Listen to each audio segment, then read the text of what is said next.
хүн одоо юу гэдэг мэдлэг дуртай хүмүүс нь эрдэмтэд судлаачд нь үнэндээ хайж явж идэг. А жирийн бидүүд болохоор өнөө маргаашийн жирийн бид гэж яриад байгаа. Бид жирийн бишүндээ шууд жирийн тав ир гэж яриад байгаа. Амар паниктчихсэн. За одоо ярьсан болгон үнэн биш юм байна гэдэг дээр шатаад хараад тэгээд аминдал үнний шалгуур нь олны үг ортой гэдэг үгээр шалгаж ах шиг байгаа юм. Тий. Бага тэгээд гол нь өөрийнх нь дэмждэг хүн тэрийг дэмжиж гин үү гэдгийг хардаг гинэ. Тэр дэмжиж байгаа хүн бас нэг тийм худлаа яриад байгаа юм байна. Арай ч худлаа ярьчихааргүй юм байна хэвээр. Тий тэгээд за. Үнний тухай ярина гэдэг байгаа тий. За өдрийн минь. өдрийн минь. Мөнхийн сэдвэр энэ философчиг бол зүгээр зулгааж энэ дөө. За хашиг хотоор юу яаж байгаа? Мөнхийн сэдвийн дагуу яг одоо бүр жиг сонгодог маягаар философтох гэж ирсэн. За өнөөдөр бол яг үнэн гэж юу вэ? Хэдэн янзын үнэн байна аа? Ер нь те туйлын үнэн гэж ер нь байд юм уу? Бараг философи хамгийн гол философтик сэдв бараг энэ байх гэж бодсон шүү. Хайр гэж асуугаа 6 сар тий. Амар их юм ярьж өгөх байх гэж. Ер нь хайрыг философи судалдаг шүү дээ. Гэж амруугаа алгатуулаад. Тий, бид тэр чинь 6 сард 2 дугаар хийгээд хамгийн ихний тэр өглийн тухай сэдв бүр ингээ санаанд оромгүй хүмүүс сонирхоод. Тий, Сократын философийн талаар тий. Тэгээд шинжилгээний академийн философи хүрээлэн дээр хашиг хоёр философч амтаатай яг одоо бүр сонгодог философтдаг үнэн гэдэг сэдвийн тухай ярих. Тэр яагаад ингэж ярих гэж гэсэн одоо бидний хамгийн хайж байгаа яг үннийг хэлэхэд хамгийн хайж байгаа ухтуу энэ үнэн байна. Facebook дээр асуудаг юм тэрлэн шүү дээ тий. Яг аль нь үнэн юм бэ? Хин нь үнэн яриад байгаа юм. Тэг хинд нь итгэхийн тий. Тэг хинд нь итгэхийн гэдэг чинь аль нь үнэн бэ гэсэн үг шүү дээ. Тий. Тэг ерөөсөө ингээд бид одоогоор бидний баг хамгийн хайж байгаа ер нь бол талцж байгаа юм чи үнэн юм шүү. Тэгээд талцахаараа миний үнэн гэнгүүт үгүй наадах чи худлаа гээл. Өө миний үнэн ийм гээл. Яг одоо хоёлаа чинь юу яхаа улс төр гэдгийг хайчил та зөвөр тэр нэг юм либертар гэдэг намын залуучууд бас ингээд хоёр талаа. Тэгээ дунд нь ингээд хараал тэгэл адилхан аргументтэй үнэн юм шиг үндэслэлтэй юм шиг ярьдаг. Ингээд ерөөсөө ингээд тий үнэн гэж яг юу юм гэдэг тухай л ярилцах. Философи баг хамгийн чухал сэдвүүдийн нэг үнэн баг. Үндсэн асуудлын нэг. Ерөөсөө л одоо философи анх үүсгэхдээ ерөөсөө үннийг одоо ирж хайх тийм зорилготой тийм одоо зорилготойгоор үүссэн гэж хэлэхэд бас адилхан болно. Тэгээд философи дээр үед одоо би бас дахиад хэлж исэн эртний нөгөө тэр грек одоо философи үүсэлтэй холбоотой шинжлэх ухааны үүсэлтэй заавал яригдж эхэлнэ.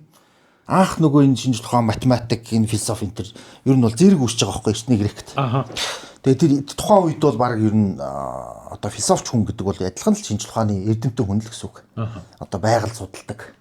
Ер нь одоо тийм мэдлэгийн хойноос тэмүүлж байгаа тэгээ мэдлэгийг одоо нэлээд тийм судалсан тэрний төлөө ингээм амьдралаа зориулсан тийм хүн бол ер нь бол философч байхгүй ер нь бол судлаач эрдэмтэн тухайн үе. Тэр үед ингэж ялгаж салгаад чи математикч физикч энэ төр гэсэн тийм нарийн юунд одоо очоогүйсэн. Дөнгөж харин шинжлэх ухаанууд математик юмнууд хөгжиж эхэлж исэн учраас баг ер нь бол шинжлэх ухаан философи хоёр бол баг энэ зэрэг үүссэн гэж хэлчихэд болно тийм учраас. Тэгээ яадаг вэ гэхээр дурлалчд гэж үү.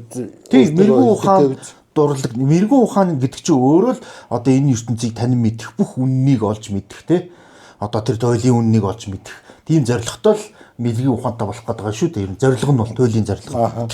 Мэдлэгч гэсэн өөрөө бас үнэн тэмүүлж байгаа. Үннийг олж мэдэхэд тэмүүлж байгаа. Тийм л одоо эцсийн зорилго нь тэр юмыг мэдэх гэж байгаа. Түүнээс бид нар нөгөө Маркс бид нар нөгөө энэ Марксийн энэ нэг юм ховсгалж юунд айгүй яс итгэцэн учраас шинжлэх ухааны энэ үндсэн одоо суур ойлголтыг мартчихад ах шиг байдаг. Юу вэ гэхээр Маркс ингэ хэлсэн байхгүй. Энэ одоо философийн түүхэнд эрдэмтэд философчд ингээд ертөнцийг тайлбарлах гэж оролцсон. Гол зорилго нь бол өөрчлөхөд байгаамаа гэд Маркс тэгээ хэлчихгүй. Өөрөөр хэлбэл нөгөө хувьсгал хийх гэдэг чинь тэрний зорилго нь тийм байсан. Тийм учраас бид нар энэ шинжлэх ухаан философи гэдэг юмыг шал хэрэггүй хий хоосон жалждаг гэдэг талаас нь ойлгоод нөгөө мэдлэг тэмүүлдэг, үнэн тэмүүлдэг тэр гол зорилготой тэр ариун зорилгыг нь умартаад ерөөсөө энэ шинжлэх ухаан чинь ялангуяа философч тий тэр дундаа цалчдаг юм байна. Зүгээр заах ертөнцийн талаар ярьдаг, тайлбарладаг. Өөрийнхөө та нар юу хийдгийг гэж тий баг юу хийдгийг жахам гээд ингэж хүмжилж байгаа байхгүй нөгөө Маркс. Тэрнээс болоод ер нь тийм одоо нийтийн дунд ялангуяа хагас дутуу сэхэтнүүдийн дунд хагас боловсрсон сэхэтнүүдийн дунд тийм хувьсгалч маягийн ч юм уу прагматик ч юм уу хайшийн тийм ойлголт бий болцсон. мэдлэг гэдэг бол ерөөсөө л бидний мэдлэгийг ашиглаад энэ ертөнцийг ингээд ховсгож өөрчлөгөөл ингэж идэл юм болохоос бид нар нөгөө үннийг хайх хэрэгтэй гэдэг тэр туйлын зорилгыг мартаад орхигдуулаад тэгээд нөгөө шинжлэх ухаан чи юу яах ёстой вэ гэдгээ сүултээ ойлгохоо байтсан гэх юм ааш. Одоо яг мэдгүүд нь ойлгож байгаа л да судлаач эрдэмтэд бол мэдээж үнэн мөннийг олохын тулд ингээд судалгаа шинжилгээ явьж байгаа. А зүгээр ийм научно популярны төвшөнд мэдлэгийг болохоор одоо үнэн мөнийг олох гэж зүгээр бид нар одоо нэг юмыг учрыг олонгот энийг практик болгох чи бизнес болгох чи мөнгө олчих гэсэн тийм л юм байх ёстой гэдээ ойлгочихж байгаа байхгүй ер нь бол мэдлэг гэдэг юм. Тийм учраас тэр яг шинжлэх ухааны гол үндсэн зорилгыг нөгөө тийм нийтийн төвшөнд буруу ойлгоцсон ойлгох болсон шалтгааны Марксийн үг байгаад байгаа байхгүй. Түүнээс яг анхандаа одоо юу гэдэг энэ Аристотель, Платон энэ философчд тийм ээ. Ер нь шинжлэх ухаан анх үүсэхдээ юу яах гэж үүссэн бэ гэхэлэр энэ ер нь юм яагаад байгаа юм бэ? Байгаагийнх нь шалтгаан нь юу вэ? Тэрийг л олж мэдэх гэж. Өөрөлд үнэн мөнийг энэний цаана яг юу байгаад байгаа юм бэ? Энэ ертөнцид одоо юу гэдэг одоо аянга цагж ах те. Аянга цагж байгаа шалтгаан нь одоо юу юм? Зевс Мэвс одоо байхад тэр за яг хөө тэр нь байдаг байж болно. Тэр нь итгэдэг хүн байж болно. Тэр бол итгэлийн асуудал. Гэтэл яг одоо юу гэдэг үнэн мөнийг нь бид нар олъё гэх юм бол яг одоо юу гэдэг бороо орж байгаагийн шалтгаан одоо ийм ямар нэгэн газар хөдлөж байгаагийн шалтгаан тий тэрний цаана ямар учир шалтгаан байгаа юм бэ? Одоо хүн ойлгож болохоор тийм учир шалтгаан байна уугүй юу гэдгийг ирж хайж байгаа чи өөрөө үнэн мэдлэг бодит одоо юмны цаана болж байгаа яг бодит тэр одоо үнэн мөнийг нь олох тэр тэмүүлэл чинь зорилго чи өөрөө энэ шинжлэх ухаан эрдэм мэдлэг философийн зорилго болсон байхгүй анханасаа. Тийм учраас нэг эрдэмтэн одоо Демокрит ухаадаа ингээд одоо судалгаа хийгээд ингээд нэлээд тухайн үедээ бас танигддаг болсон үед нь Персийн хаан хурц ирээд гэсэн чи одоо манай улс орнд ирээд ингээд сайхан амьдраа тий би чиний одоо энэ мэдлэг одоо цэцэн мэдлэгийг чинь мэрэгний чинь их үнэлдэг чи манай би чамд бүр тэгж ярих юм бол одоо улс орныхаа баялагын тий хагасыг өгье. Бараг одоо юу гэдэг орлогч хаан болохыг те. Ингээ хүрээдрээ. Одоо өөрөөр хэлбэл тухайн үедээ бол нөгөө мундаг эрдэмтдээ улс орондоо авчирч бас нэг яах гээд штэ. Улс орноо хөгжүүлэх гээд штэ. Тэгсэн чи үгүй уучлаарай. Одоо би чи надад одоо хагас одоо улс орныхоо эд баялгийг өгсөн ч гэсэн надад бол тэр чухал биш. Харин тэрний оронд би нэг юмны учир шалтгааныг олж ивэл тэр надад асар үнэтэй. Энд тэр гэсэн тийм алдартай үг гэдэг хэвгүй. Яг одоо томьёолын хэлэхээс илүү би нэг тайлбарыг хэлчихлээ шүү дээ. Тийм одоо үг байдаг гэсэн үг. Одоо чи миний хагас одоо улс орны чинь хагас ихтэй надад хаан ширээн суухаас илүүтэйгээр нэг юмны үнэн мөнийг учир шалтгааныг олох нь илүү чухал байна гэж. Тийм учраас үнэн гэдэг юм чинь мэдлэгтэй заавал холбогдно. Мэдлэг гэдэг юмтай холбогдно гэсэн. Нэгдүгээрт холбогдно. Хоёрдугаарт одоо яг энэ үнэн гэж юу вэ гэж тухайн үед философчид ингээд тухайн асуудал бариад бас явдаггүйсэн. Үнэн гэж юу вэ гэдгийг ингээд томьёолох. Гэхдээ яг Аристотель гэдэг ч юм уу Платон энэ төр бол үнний тухай бол ярьж эхэлсэн үү эхэлсэн. Тэрнээс өмнөх жоохон үеийн философчд болохоор ерөөсөө нөгөө тодорхой нэг юм үнний асуудал эсвэл мэдлэгийн асуудал гэхээс илүү тодорхой нэг юм одоо юу гэдэг байгалыг судлах одоо одон орныг судлах те нэг юмыг судлах гэж явдаг байсан зарим нь одоо жоохон эрдэмтэд маягийн юм бол философчд нь болохоор илүү юу гэдэг гүн гүнзгий асуудлаар маргалдаж мэтгэлцдэг байсан гэдэг чинь ийм тодорхой өөрийн гэсэн зорилготой байсан гэсэн үг. За тэгээд тэр дундаас одоо үнний талаар анх одоо юу гэдэг дурддагдж эхэлсэн зүйл бол энэ Парменид гэдэг нэг философч байт. Тэр яасан бэ гэсэн чинь ер нь айгүй одоо бодоход бараг одоо ч гэсэн үнэн тэгээд үн цэнэ алдаагүй хамгийн чухал юуг нь хэлсэн байт. Өөрөөр хэлбэл нэг оршихуу гэдэг юм чинь те ахгүй одоо энэ оршин байгаа гэдэг юм чинь үнэтэй заавал холбогдноо гэт. Өөрөөр хэлбэл яг өөрийнх нь анх хэлсэн зүйл бол сэтгэхүй гэдэг юм чинь. Тэгээд ахгүй буюу оршихуу гэдэг юм чинь хоорондоо холбоотой бараг салцшгүй хоёр зүйл. Сэтгэн гэдэг чинь байх гэсэн үг, байна гэдэг чинь сэтгэх гэсэн үг гэсэн нэг тийм үг хэлсэн баггүй. Өөрөөр хэлбэл энэ үнэн гэдэг юм чинь ер нь явж энэ оршихуйтай холбоотой зүйл. Гэт ингээд цаадаа хилцэн. Тэгээд дээрэс нь бодит байдал оршихуйтай холбоотойгоос гадна бидний сэтгхүйтэй холбоотой зүйл гэдэг хэлсэн. Гол үндсэн үнний талаарх үндсэн нэг тулгуурын тавьж байгаа хоёр үндсэн багны. Тэрний дараа Аристотель яасан бэ гэхэлэр одоо ч гэсэн ер нь хамгийн түгээмэл байдаг энэ үнний correspondence theory буюу тэрний үндсийг тавьчих. Тэр нь юу вэ гэхэлэр ерөөсөө үнэн мэдлэг, үнэн гэдэг зүйл бол бодит байдал. Бидний мэдлэг хоёр нийцгийг хэлнэ. Өөрөөр хэлбэл одоо энгийн жишээ тайлбарлая. За. Гадаа бороо орж ийн тийм үү? За. Гадаа бороо орж ийна гэдэг миний одоо мэдлэг биш үү? Тэр хоёр нийцчих хэвээр. Гадаа бороо орж ийн үгүй юу гэдэг бодит байдал хоёр нийцчих хэвээр. Тэр л үнэн байхгүй юу? Би нэг юм асуух уу? Асуу. Одоо ингэ ярьж явах дээр нь асуугаа яг илүү зүгээр. Тэгэхгүй би ганцаараа ингээд бүгдийг мэддэг юм шиг лекц уушаад байдаг.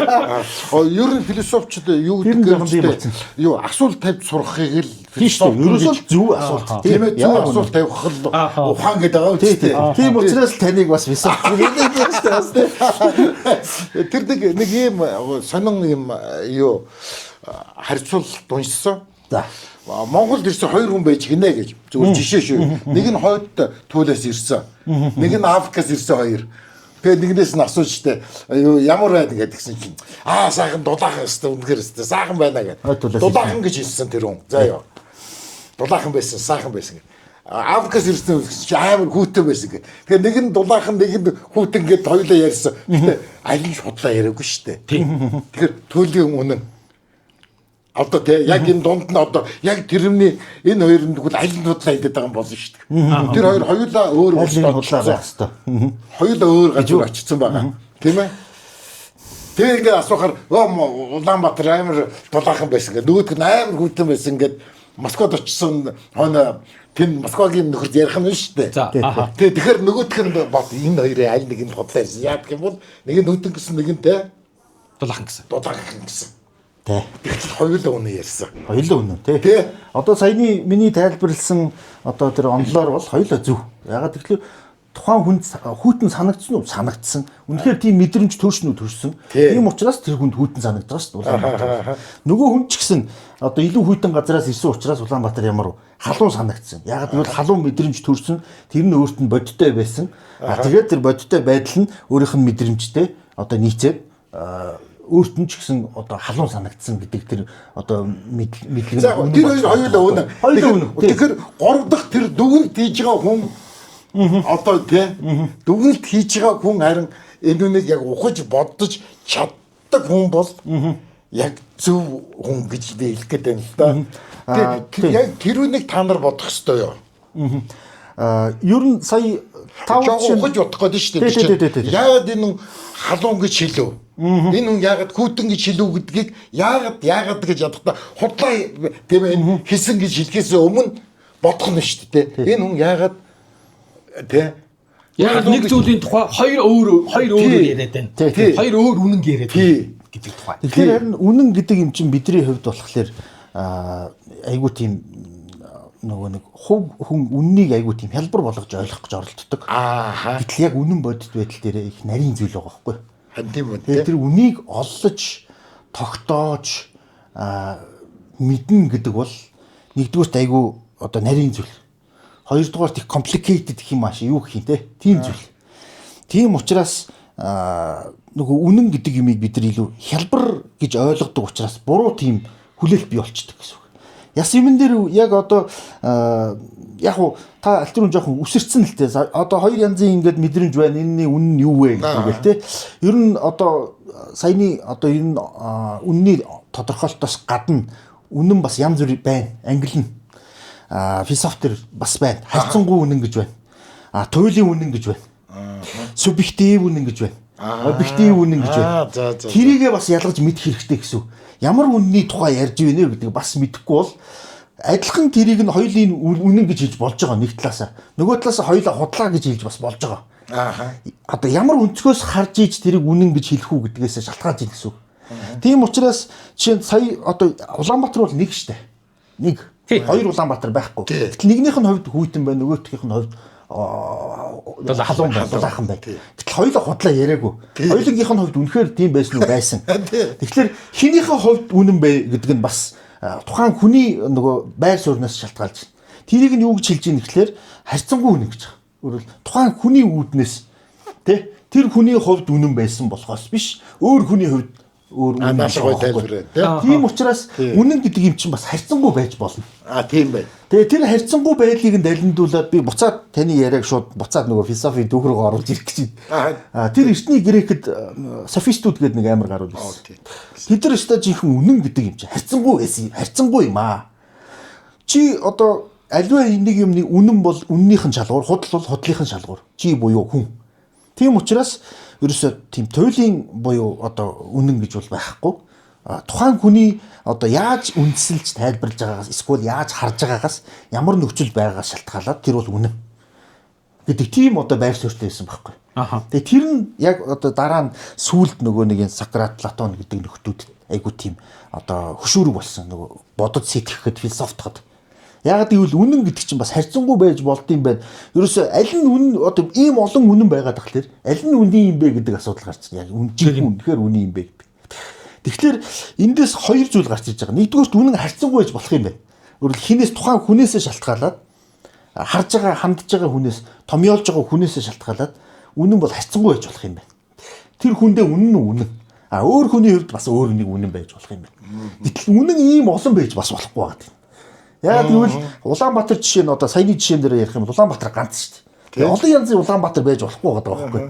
Хүйтэ Улаанбаатар бол юу гэдэг халуун Улаанбаатар, утаатай удааг Улаанбаатар зөндөө олон тусдаа Улаанбаатар бий болчих гээд шүү дээ. Тэгэхээр угтаа бол үнэн Улаанбаатар бол нэг байгаад байна. Тийм нэг юм үнэн бас хэрэгтэй байна. Яг гэвэл одоо тухайн хүнээс шалтгаалахааргүйгээр яг одоо тий ямар ч өнцгөөс харсан хүлээн зөвшөөрөгдөх үйс нэг тийм үнэн байх шаардлагатай байгаа.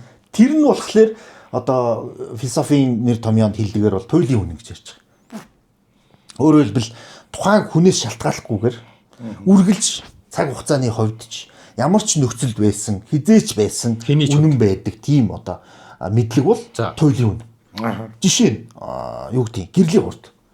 Гэрлийн урд одоо хүссэн чи там таалагдсан ч бай таалагдаагүй ч бай юу гэдэг 300 км/с.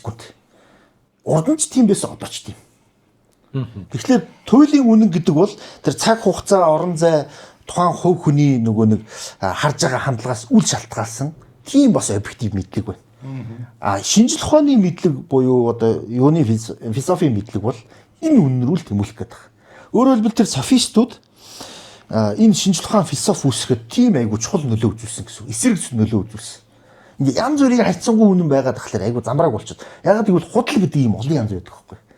Маш олон үнэн байх л гэдэг чинь үнэн байх боломжгүй. Худал гэсэн үг болчихсон шүү дээ. Бүгдээрээ худлаа гусаад энэ л адилхан болчиход байгаа байхгүй. Тийм учраас нэг юм нэгдсэн үнэн заавал байх хэрэгтэй. Юу гэдэг ус одоо юу гэдэг 100 нэмэх 100 градусд буцалдаг гэдэг ч юм уу те. Ийм тухайн хүнээс шалтгаалдаггүй бодтой үнэн бас гэж байгаад. Тэр үннийг нь одоо олж мэднэ гэд яваад байгаа нөхдүүд чинь энэ философч шинжлэх ухааны судлаачд болж таарч байгаа байхгүй. Тэр одоо үннийг олоод мэдчих юм бол тэр шинжлэх ухааны эрдэмтдийн туйлын зорилго нь оршиж байгаа маа гэж ерөөсөө. Тийм учраас харьцангуй үнэн гэж байна.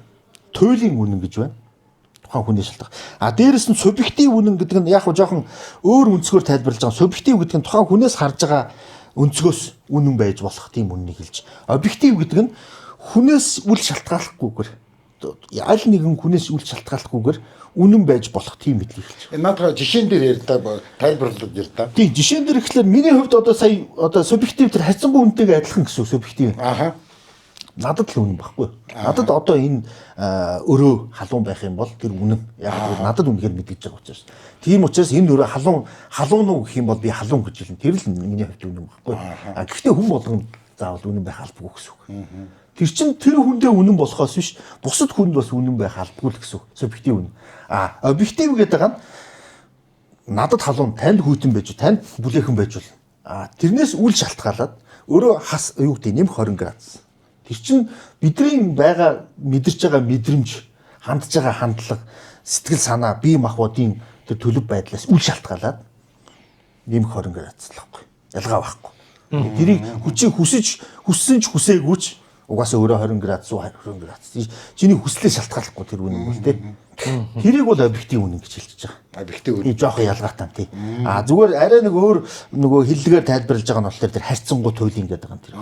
Тэгэхээр тэр хоёр хүн урчаад надад ирсэн ч Улаанбаатарт тийм ээ нэмэх 5 градус байлаа. Гэт хоёулаа яг амны хэвлэл объектив тий. өөрийнхөө юуг санааг оруулаад те өөрийнхөө сэтгэл ямар байсан бэ? харьцуулаад хэлэх юм бол энэ бол субъектив болох нь шүү дээ. Тий. Ерөөсөө тийм энэ бол одоо саяны тэр correspondence үнэн буюу бодит байдал тэгээ миний мэдлэг хоёр нийцж явах ёстой гэсэн энэ одоо тодорхойлт нь ер нь бол баг классик тодорхойлт гэж хэлж болно. Одоо ч гэсэн баг ер нь хүчинтэй хэвээрээ гол хэрэглэгддэг одоо юу тодорхойлт онол гэж тайлбарлаж болно. Тэгээ хамгийн гол нь энэ томьёол нь нөгөө субъектив үнэндээ ч зөв, объектив үнэндээ ч зөв зүйл байгаа байхгүй. Энэ нөгөө томьёол нь бодит байдал буюу одоо надад байгаа бодит байдал, гадаа байгаа бодит байдал хоёр миний мэдлэгтэй нийцж яхахыг хэлнэ гэж байгаа байхгүй. Ер нь хараа бид нар ингээд маргалдаад идэм байх гэж би бодсон шүү дээ. Ер нь нэг юм үнэн гэдэг тухай яг ингээд философч ч юм уу хүмүүс өдөр тутмын амьдрал яг үнэн гэж юу юм бэ гэж ингэж утгуул бахал та. Гэхдээ ингээд нөгөө ерөн зүгээр ингээд далд харах ухаанаараа ч гэдэг юм уу ер нь өөрөө ойлголтгүйгээр монголчууд нийтээрээ үнэн гэдэг цорын гац юм байх ёстой л гэж ойлгох гэж байна. Тэгэл одоо аль нь үний юм бэ? Ямар ядаргаатай юм бэ? Facebook ч одоо ямар төвөгтэй юм бэ? Тэ энд ч үнэн ярьж ирсэн чинь энэ үнэнгээ ярьж ирсэн чинь энэ үнэн ярьж байгаа тэр хүн гарч наач худлаа. Миний үнэ гэх. Тэгэл ингэсэн чинь энэ хоёр чи хоёулаа худлаа ярьж байгаа маа гэд минийх үнэн гэд. Тэгэл ерөөс ингээд ерөн зүгээр ингээд нэг тийм миний ойлгосноор бол хүмүүс үнэн гэдэг зүйл бол бүгдээрээ нийлээд тийм ээ гэж хүлийн зөвшөөрж байгаа юмыг үнэн гэж ойлгочоо. Тэгээ тэр нь байхгүй болохоор л бүхэн даад байгаа юм үнэн алга болчихлоо гэдэг. Наадах чинь бас нэг үнний нэг юм онолтой ойролцоо зүйл. Үнд бас нэг ийм онол байдаг. Үнэн гэдэг бол ялангуяа энэ орчин үеийн прагматик одоо философчд, прагматистууд, Америкууд, Америкийн философчд энэ төр тэгдэг байхгүй. Үнэн гэдэг бол ерөөсөө л олон нийтээрээ ялангуяа нэг эрдэмт одоо судлаачдын одоо community биш үү нийт. Ерөөсөө судлаад шинжилээд тал талаасаа хүлээн зөвшөөрөөд ерөөсөө энэ нь бол одоо үнэн юм аа гэд бүгдээрээ санал нийлж. Энийг одоо үнэн бодиттой юу гэдэг онол юмыг тайлбарлахад одоо хамгийн үнэн бодиттой тайлбар өгч чаддаг энэ онолыг бид нар үнэн гэдээ үзчих. Тэгээд одоо өөр шалгуур бидэрт байхгүй чинь бидэрт одоо юу гэдэг бодиттой тийм шалгуур байхгүй чинь энийг ер нь үнэн гэдээ үзчих. Тэгээ явцын дунд юу гэдэг жоохон өөрчлөлт гарах юм бол тэр онолдоо жоохон нийцүүлээд ингээ явчих. Гэсэн нэг тийм онол байдаг байхгүй жоохон конвеншнл гэх юм уу та тийм онолтой төстэй. Гэхдээ хүмүүсийн хүсэж байгаа юм нь их сонирм. Одоо би аль руу хэлсэн хүмүүс үннийг айгүй simple гэж бодоод байдаг учраас. Ингээл болчдгийм байна. Энэ л үнэн байх хэвээр. Тэгээ ийм ойлгомжтой үнэн хайгаад байдаг байхгүй. Ойлгомжтой. Тэдэрт ойлгомжтой үнэн. Үнэн боловсруулах гэдэг шүү дээ. Тий, хэлбэршүүлэх гэдэг. Хэлбэршүүлэх гэдэг. Тий. Гэтэл үнэн чинь яс юмн дээр маш нарийн төвөгтэй. Жишээ нь бид нар нөгөө нэг ингэж ярьдэн шүү дээ. Тухайн хүний цаана юу болж байгаа, амьдралд нь юу болоод яаж өөрчлөгдсөнийг мэдэхгүй байж. Тэ зөвхөн энэ хүн одоо ийм нэг гэмт хэрэг хийчлээ. Гингут энийг ямар амар хүн байстай нэр ийм амар гэмт хэрэг хийгээд тахта яах вэ гэл. Ингээд дүгнээд идэг. Гэтэл нөгөө энэ хүн чинь яаж ямар нөхцөлд яаж явж байгаад ийм гэмт хэрэгт ямар нэг юмд орооцолчвоо гэдэг чинь амар тийм одоо юу гэдгийг нарийн төвөгтэй амьдралын үйл явц байгаа байхгүй юу? Гэтэл бид нар юу гэдгийг нэг юм айгүй удаан процесстэй ингээд болж өрнөсөн энэ урт үйл явдлыг эхнээс нь дуустал болсон энэ үйл явдлыг дундаас нь нэг хэсгийг навангуудаа энэ стандар амар юм байна. Гэт ингээд тэрийг будаад ингээд зөвхөн тэр өнцгөөс нь хараад байдаг. Гэтэл тэр үнэн чинь бас олон янзын юм одоо юу гэдэг жимээр явж байгаа хүрсэн тийм юм байгаа байхгүй юу? Тэр одоо юу гэдэг нөхцөл байдалд очсон. Тэрийг нь хүн бодолцож үздэг. Яагаад одоо ямар зам шалтгаанаар ч гэдэг юм уу те ямар юм болоод явсараагаад ийм үйл явдалд ийм эцсийн үр дүнд хүрсэн юм бэ гэдгийг нь анханаас нь мэдэхгүй байжгаад зөвхөн нэг хэсгийг нь авангуудаа тэрийг нь ингээд бүр дэвийлгөөд ингээд юу үзэхлээр юу гэдэг шал өөр дүгнэлт гарч ирээд байдаг. Гэтэл яг хүнд бол тэр одоо яаж энэ хүн одоо юу гэдгийг явсаар агаад амьдралын ямар алхмыг үе шатыг туусаар агаад энэ үйл явдалд хүрчвэ гэдэг тэр юмыг бүгдийг олж судалж мэдээд аваагүй ээжиж тий тэгээд дүгнэх бол амархан байдаг. Тийм учраас хүн нөгөө нэг өөртөө амархан байдлаар хурдан дүгнэх тийм дүгнэлт хийх гэдэг хэвгүй үннийг. Гэтэл яг үнэн гэдэг юм чинь өөрөө яс юмн дээр юу байхгүй юу? Хүн өөрөө олж ухаарч юу гэдэг танин мэддэг тийм зүйл. Тийм ч учраас анх одоо эртний грекэд үнэн гэдэг нэр томьёог алетея гэж нэрлэдэг байсан. Тэр нь юу гэсэн үг вэ гэхээр а гэдэг нь юмны эсрэгцэл байхгүй. Дис. Летея гэдэг нь одоо юмны нэг хаалттай нэг юм ингэ нээх байхгүй. Англиар discover байхгүй. Энийг олж нээх гэсэн үг байхгүй. Өөрөөр үннийг хүн өөрөө бүтээдэг юм биш. Эсвэл хүн үннийг бий болгодог юм биш. Үнэн угаасаа байж идэг. Тэрийг хүн өөрөө одоо юу гэдгийг хөдөлмөр хичээл зүтгэл гаргаад тэгээ судлаад баахан зардал гаргаад гэдэг ч юм уу те цаг хугацаа гаргаад ингэж агаад энэ ингэдэм биш те гэж олж нээдэг оюун ухаанд олж нээдэг тийм зүйл байхгүй. Тийм учраас тэр нөгөө нэг үнэн гэдэг юм чинь нөгөө нэг юм нээгдэх ёстой, discover хийгдэх ёстой тийм зүйл байгаа даахгүй. Одоо жишээ нь бүр онгоо бичдэг штэ. Ньютон таталцлын хуулийг нээхээс өмнө бас бид нар таталцал байгаагүй юм гэж тий. Тэр чинь юу гэсэн үг вэ гэхээр нөгөө үннийг бид нар буруу ойлгоод байгаа байхгүй. Угаасаа таталцлын хувьд байсан уу байсаар ирсэн. Зүгээр ийм зүй тогтолтой юм байна гэдэг учир шалтгаан үнэн мөннийг нь олж ингэж гаргаж ирж тавьж байгаа байхгүй. Ньютон бол тайлбарлаж байгаа юм. Тий, тайлбарлаж юм гэсэн үг шүү дээ. Тодорхой нэг юм томьёол гаргаад, онол гаргаад гэдэг ч юм уу тий. Түүнээс тэр таталцал байхгүй байжснаа гинт бий болсон юм биш. Угаасаа үнэн бол байж исэн юм байгаа байхгүй. Тэрийг яадаг вэ гэхээр хүн олж нээж, учир шалтгааныг одоо мэдэж, тэгээд тэрийг нэг юм онол маягийн нэг юм болгоод ингэхлээр илүү ойлгомжтой, хүртээмжтэй тийм зүйл болж гарч иж байгаа байхгүй. Тэрийг л бид нар нөгөө үннийг олж нээх, одоо үннийг танин мэдэх гэж хэлээд байгаа. Гэтэл бид нар болохоор яадаг вэ гэхээр нэг хараал те ингэсэн байна тэгсэн байна гэсэн нэг юм товч нэг юм үйл явдлын тойм дүгнэлтээс харангуйтай тэгсэн юм биш үү. Тэгээд аюу хялбарчлаад идэг. Би яг наадахтай шинэ нэг бас нэг үлгэр ярьж өгөө. Багш 3 шавья дуудаж ирээд асууж гинэ. За чи төрөвч газар ингээд төрөвчтэй те аюу их мөнгө олвол яах вэ гэдэг. Эхнийхээ шавьяг дуудаж ируулээд асуусан чи нөгөө шавь нь би шууд авчиад та те цагдаа одоо те өөх газар нь ингээд өгчнөө гэсэн. Маар тэнэг гэд. Хөөгд явуулч дуурлаад. Хоёр дахь нь чи яах вэ гэсэн чинь. Олсон чинь аваад кармаач гэсэн. Чи яасан муухай те. Хүний аваад яадаг гад гэд. Бас буруу. Бас буруу ахгүй. Хоёулаа буруу. За нэг нь аюу шударгаар хүнд өгнө гэсэн. Нөгөөх нь яам гэсэн те. Өөр даавна гэсэн те. Хоёулаа нэг тийм зөв юм биш те. Гэдэг аахгүй. Бид нар бол эхэндээ бол эхнийхэм зөв те. Цагдаад авчиж өгнө сайн хүн шууд утах гэдэг шүү дээ. Багш тэгж удаагүй байгаа. Тэгээ 3 дахь нөхөр орж ирээд за чи бол яах вэ гэсэн чинь. Багш ястаа мэдэхгүй тэр өдрийн тэнгэр мэдэндээ гэж хэлээд тэр нь зөвцсөн. Яг тэр үед би шунаг хөдлөл авна сайхан санаа гаргуул би авчиад өгч чинь гэсэн утгаар ирсэн. Тэгэхээр яг тэр үед би яг элүүнийг хараад миний сэтгэл хөдлөлтэй миний сэтэл яг ямар байхыг би мэдэхгүй гэж үнэн хэлсэн гэж байгаа байхгүй юу. Тэгэхээр яг линэнийг яриад байна да. Тий. Тийм байна те. Одоо чинь ингэж байгаа байхгүй юу. Амантай бид хоёрын анхны ярилцлага дээр нэг тийм комент шүүмжил байна. За. Наад амантай гэж байгаа. Наад гарч ирсэн молор эрдэн доктор чигчээ уран хүрхгүй юм байна. Гэж байгаа. За тэр хүний үзлээр те. Чи молор эрдэнэг оруулаач. Тэгсэн чинь нөгөө шал хөндлөнгөө дахиад нөгөө хүн орж ирэн гутаа молор эрдэн философи биш ээ. Гэж байгаа. Ингээд тэгээ одоо ингээд тэгэн гут ядаргаатай юм бэ. Тэгээ аль нь үний юм бэ?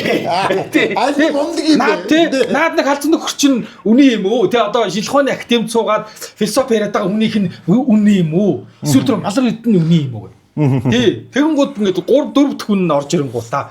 Үгүй философи чи ингэж ийм энгийн ярьж болохгүй гэд манай багш тэгсэн. Гэж байгаа байхгүй тий. Философиг ингэж альчиж болдгоо гэж хэлээ. Тийм утгагүй. Философиг ер нь нийтээр ойлгох боломж ч байхгүй гэж хэлээ. Тий. Гэт тий философиг битээ ингэж шалбаршуулаад балааруулаад бай гэсэн манай мөсийн философийн багш гэж байгаа байхгүй. Тий. Тэгэн гут ямар ятаргаатай юм бэ? Тэгээ яг яах юм бэ? Одоо энэ амтай чинь үнэн философи яриад байгаа юм уу? Монгол үний яриад байгаа юм уу? Тэ аль нь үний яриад байгаа юм? Харин тийм байна те. Тэгэхээр дахиад миний ойлгосноос тийм дундаас тэр зүгээр л ингээл үнэн ганц л авах хэрэгтэй юм байна. Монгол үний эсвэл худлаа ярьж байгаа, эсвэл амтай худлаа ярьж байгаа. Ерөөс энэ хоёрын нэг л үнэн байх хэрэгтэй л гэж ойлгоод байгаа шүү. Хүмүүс бол тийм харин тэгж хялбаршуулаад байгаа. Харин тийм. Гэтэл уулын цаана айгүй олон янзын юм байр суурьтай олон янзын нөхцөлтэй юм байгаа даахгүй. Молор эрднийг яг аль талаас нь авч үзвэл философийн жишээ нь философийн боловсрал авсан уу гэвэл аваагүй. Тэгсэн мөртлөө философийн доктортой юу гэвэл доктор. Одоо дипломтой юу гэвэл дипломтой. Тэгээ философийн одоо PhD хамгаалсан уу гэвэл хамгаалсан. Тэр талаас нэг талаас суур боловсрал аваагүй ч гэсэн физикч хүн ч гэсэн нөгөө философийн доктор хамгаалж болдго юм байна л да Герман. Тэнгууд нэг нөгөө физикч болж таарж байгаа, философч болж таарж байгаа дипломоор бол. А гэтэл яг философийн ингээд мэрэгжил боловсрал эзэмшээд философтод ингээд юу гэдэг эрдэм шинжилгээний судалгааны ажил хийгээд явсан хүн мөн үү гэвэл бас биш болчиход зүгээр ном одоо гоё баахан одоо ном бичээд ингээд хэвлдэг. А гэхдээ нөгөө нэг эрдэм шинжилгээний судалгааны ажил тэнцээ тэрийг эргэлтэнд оруулд юм уу? Яг ингээд судалгааны ажил хийдэг хүн мөн үү гэхэлэр бас нөгөө сэтгүүлүүд түүний нэр харагдахгүй багтах. Нөгөө сэтгүүл одоо юу философийн судалгааны сэтгүүл энэ төр харагдахгүй багтах. Тэгэхээр аль талаас нь философч гэж хэлхий, аль талаас нь биш гэж хэлхий гэдэг чинь өөрөө юм complicated зүйл байхгүй. Тэгээ бид нар тэрийг зүгээр аль нэг байдлаар нь хэлбэршүүлэх гээд нэг бол тийм, нэг бол үгүй гэсэн байдлаар авч үзчих гээд идэг. Өөртөө хэлбэршүүлээд идэг. Тэгэхээр тэр нь өөрөө буруу болчиход байгаа байхгүй. Эсвэл малар эрдэнэ үнэн философч байх хэвээр, үгүй бол амтан үнэн философч байх хэвээр. Тэгээ энэ хоёрын нэг нь үнэн байх хэвээр. Гэл ерөөсөө шууд үнэн бол ганц л байна байна л. Гэхдээ энэ дээр бас нэг зүйл байгаа. Үнэн үнэхээр ганц зүйл байх хэвээр юу гэвэл мөн. Яагаад гэвэл хүн ингээд зөв сэтгэхэд, зөв бодоод яваад ирэхлээр адилхан нэг дүгнэлтэнд хүрч болдог буюу угаасаа хүрдэм байл. За. Жишээ нь одоо нөгөө зарим нэг одоо Европын болон Оросын эрдэмтэд нэг дүгнэлтэнд нэг нээлт зэрэг бараг шахам хийцэн байдэн шүү дээ. Бие биенээсээ хараат бус байдлаар. Өөрөөр хэлбэл ингээд зөв ингээд алхам хийгээд зөв асуулт асуугаад логикоор яваад тахлаар тэр нөгөө нээлтэндээ дүгнэлтэнд адилхан хүрчиж байгаа байхгүй. Өөрөөр зөв дүгнэлтэнд хүн ингээд бодоод яваад ах юм бол юу гэдэг арай жоохон тийм амьдралын үнэн гэдэг ч юм уу одоо илүү жоохон тийм шашны болон philosophical үнэнд хүрэхэд илүү тийм бодол санаа сэтгэлгээний хэв маяг нь илүү төстэй дүгнэлт мүгнэлт нь илүү одоо юу гэдэг төстэй болоод эхэлдэг гэх юм уу та. За. Олон янз боддог байсан бол нэлээд гүнзгий судалдаг те нэлээд гүнзгий одоо юу гэдэг бясалгадаг тийм хүмүүс болохоор явсаар хагаад ер нь одоо юу гэдэг худлаа хэлэхэд буруу юм байна. Тэ одоо яаж бодсон ямар ч амьдралын туршлагаас харсан юу гэдэг хуурч мэхлэх нь буруу юм байна. Тий юу гэдэг одоо хүн амьтан хуурч мэхлэх худлаа хэлэх одоо юу гэдэг буруу харилцах муухай үг хэлэх гэдэг ч юм уу те ийм ёс зүйн ийм дүгнэлтэнд ялгаа байхгүй амьдралын одоо нөхцөл байдлаас зовлон жаргалаас ургаж гарсан л тийм дүгнэлт байгаа байхгүй. Тэгээ бүгдээрээ зөвшөөрч шүү дээ. Худлаа хэлж болохгүй юу гэдэг дээр бол бүгд нэг дүгнэлт өгч болох байхгүй. Тийм. Тиймэрхүү ёс зүйн чанартай иймэрхүү нөгөө мэдлэг дээр хүмүүс бол явсаар хагаад нэг юм дүгнэлтэнд хүрч болоод байгаа. Би бас нэг явсаар хахад яг уучлаарай, ёстой уучлаарай.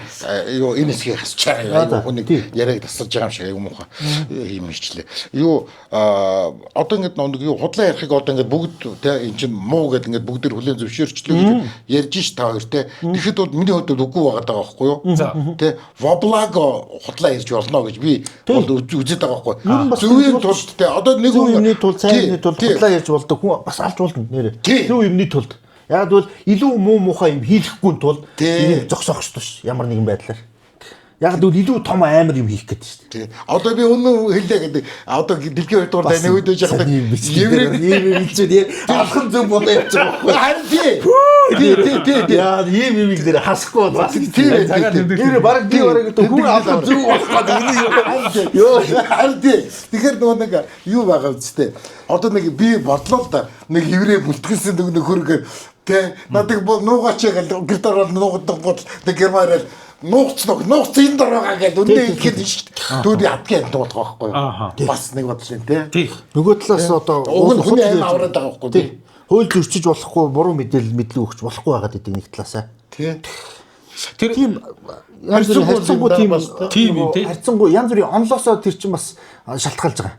Нөгөө аль одоо зарчмыг би баримтлах уу гэдгээ шалтгаалаад үннийг хэлэх үү худлаа хэлэх үү. Тэр нөгөө нэг өөрийнх нь хэм одоо юу гэдгийг юунд шийдвэр нь гарна гэсэн үг байхгүй. Би одоо ийм зарчим баримтлах уу, тийм зарчим баримтлах уу гэдгээсээ болоод янз бүрийн шийдвэр гарах гэдэг нь шүү дээ. Тэр нь яагаад гэвэл тэр зарчмынхаа үүднээс зөв болох хэрэгтэй байгаа байхгүй. Тийм учраас итгэл үнэмшилтэй холбогдож байгаа. Тийм учраас бас нэг үнний нэг юм онол байдаг. Тэр нь юу вэ гэхээр ерөөсөө үнэн гэдэг юм чинь нэг юм мэдлэгийн систем байх хэрэгтэй. Тэр одоо юу гэдгийг бодит амьдрал дээр ямар байх хэсгээс үл хамааран ийм системлэг байх хэрэгтэй. Хоорондоо уялдаа холбоотой юмыг энэ ертөнцид бодит ертөнцийг ингээд тайлбарлаж чадах үйс логикгүй хоорондоо биш логиктой тэгээд зөрчилгүй тийм систем байх хэрэгтэй. Тэрэнд нийцж байгаа аливаа нэг мэдлэг, өгүүлбэр, бодомж нийцж ивэл тэр бол үнэн өгүүлбэр, үнэн бодомж. Нийцэхгүй бол худлаа. Тийм нэг юм онлын төвшингийн. Яг гэвэл философч зарим нэг философчд бас үннийг ялгцсан байт юм л да. Оюуны үнэн гэж байна. Одоо энэ Лейбницгийн философч. Оюуны үнэн гэж байна. Буюу тийм онлын төвшөнд нэг үнэн байж болно. Бас бодит амьдралын үнэн гэж байна. Амьдрал дээр яг ямар вэ гэдэг. Тэгэхээр энэ хоёр бас тусдаа байх боломжтой буюу тэр онлын төвшөнд юу гэдэг мэдлэгийн төвшөнд системтэй байх хэрэгтэй. Нэг үнний мэдлэг чинь. Тэгээ хоорондоо уялдаа холбоотой ийм эхлэл төгсгөлтэй юу гэдгийг те баах ингээд энэ ертөнцийн бүх юмыг тайлбарлаж чадах үз. Тэгээ тэрэндээ нийцж байгаа альва нэг бодомжууд нь бол үнэн болж таарна.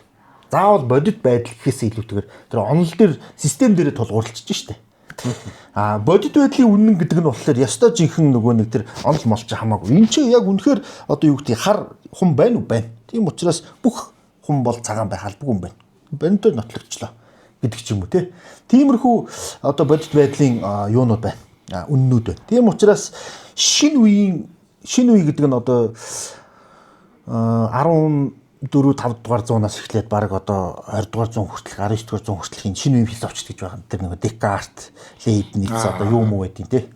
Эднэр ингээ бас нэг хоёр лагерт хуваагдсан биз. Тухайн үед нөгөө бас шинжлэх ухаан хөөж явж байгаа. Нэг хэсэг нь үнэн ерөөсөө яг мэдрэхүүгээр мэдэж байгаа бүх зүйл үнэн. Одоо би үзэж гин, харж гин, миний туршлагад өгөгдөж чадаж байгаа.